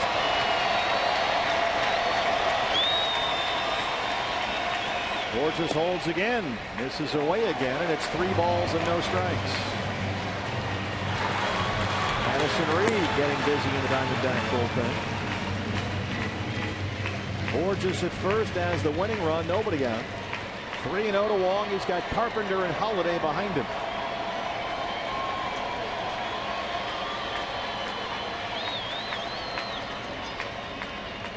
Borges holds again. That one is in there. Strike 1.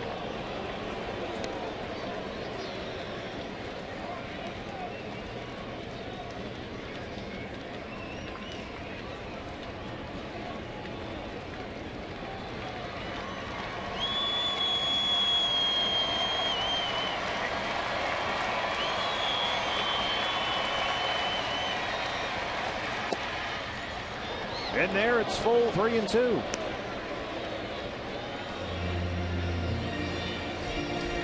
Carpenter on deck. He used to be the leadoff guy. They dropped him down at the beginning of this month into the 2-hole, and Wong has really taken off as their leadoff guy. He's hitting nearly .340 this month with 5 home runs.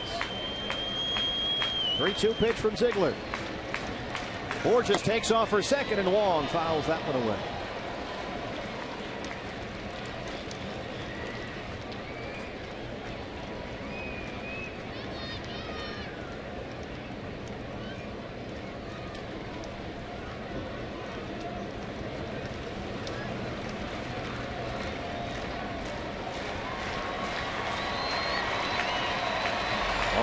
Games have been close. Each one so far has gone the Cardinals' way. Diamondbacks trying to get back in it. Borges takes off. This is in the hole at first. Pennington has it. Borges advances, and they get the out on Wong.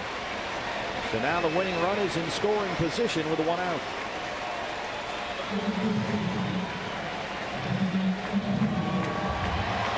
Here's Carpenter. Matt Carpenter walked in the 5th. He is 0 for 3.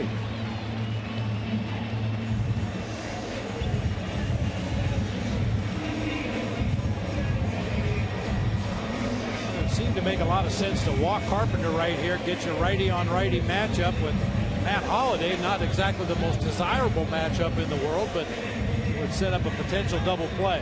And that's what they're going to do. They will give Carpenter the free pass and work to Holliday.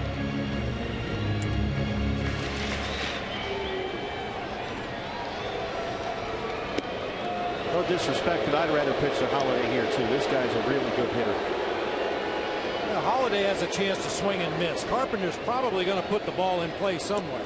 He's a tough out. He really is.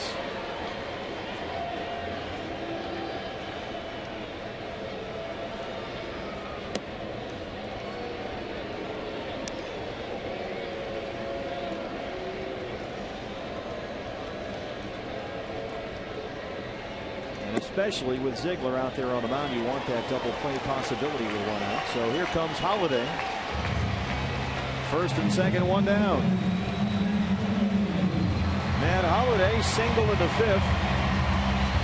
1 for 4. He has struck out twice.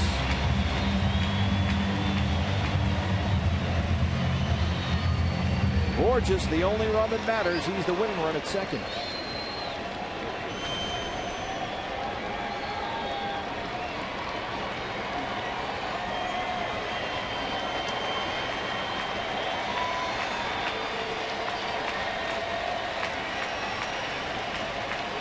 Holiday has 5 hits in the series.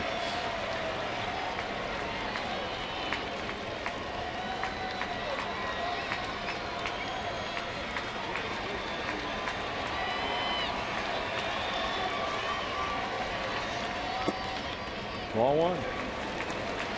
Saw Jason Hayward a moment ago. His error gave the Diamondbacks the lead. His home run to open up the ninth tied it. And Holiday here has a chance to win it.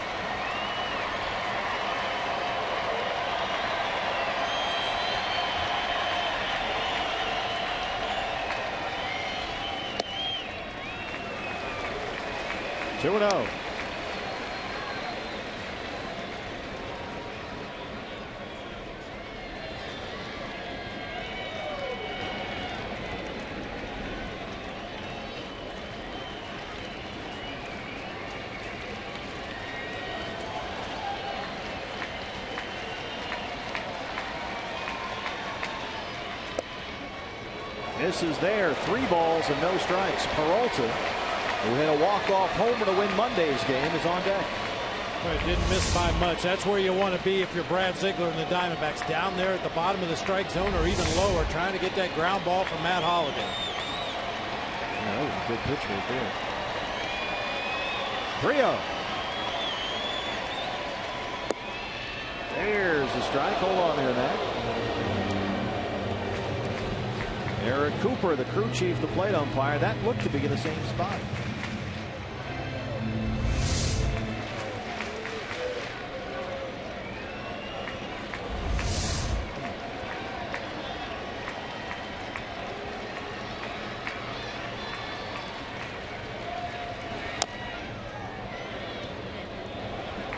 Jose Kendo has it at third, and it's full 3 balls and 2 strikes.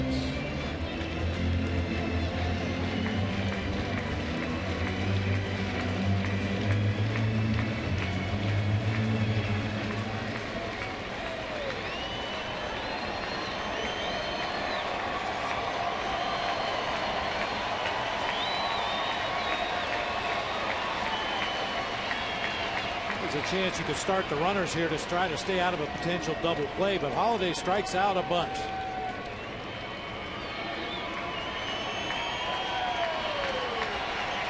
Run yourself right into an inning ender. 3 balls, 2 strikes. Ball 4. Bases are loaded, and now the winning run is 90 feet away with a 1 out. Chip Hale. He's had Addison Reed warming. There's no one throwing right now in the Diamondback bullpen. I think he's going to call Trumbo in here. He might be going with a 5-man infield. I think you're right. You leave your 2 best, 2 fastest outfielders to cover as much ground as they can with 2 guys, and bring Mark Trumbo in as a 5th defender on the infield.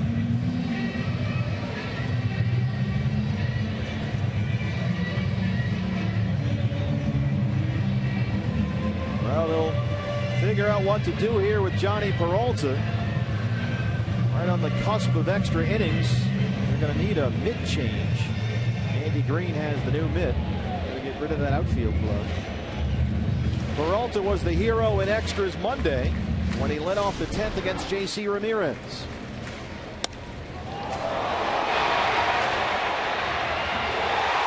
And that sent everybody home, and he's got the chance to send them all home here with a series sweep. Bases loaded, 1 out, 3-3, bottom 9. And he has been a problem for Diamondback pitchers.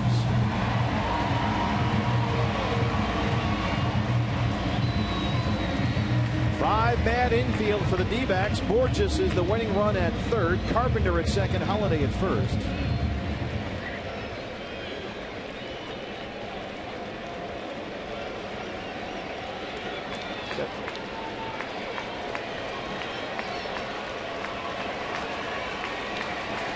Bases loaded for Peralta. Tomas coming home. They get 1 and they can't get 2. Pacheco throws it away, and the Cardinals win the ball game. Now Chip Hale's trying to hold him up right now. That slide into home plate by Pete Borges, I'm not so sure he can reach home plate. Got a piece of Jordan Pacheco forcing him to throw that ball wild down the first baseline. Bases loaded. They get the force at home on Borges. Pacheco in for the injured Tuffy Gozawish. Tries to get Peralta at first and complete the double play. Yeah, it looked like Borges was close enough that he could have touched home plate right there. Yeah. But that's going to be it. A tough way to lose the ball game. The Diamondbacks go into the bottom of the 9th holding a 3-2 lead, and they lose it 4-3. And the Cardinals, Major League Baseball's best record, now 18-5 at Busch Stadium this year. They get the 3-game series sweep. Lots to talk about here with this one. Diamondback Live postgame show is next here on Fox Sports Arizona. Diamondbacks beaten by St. Louis 4-3.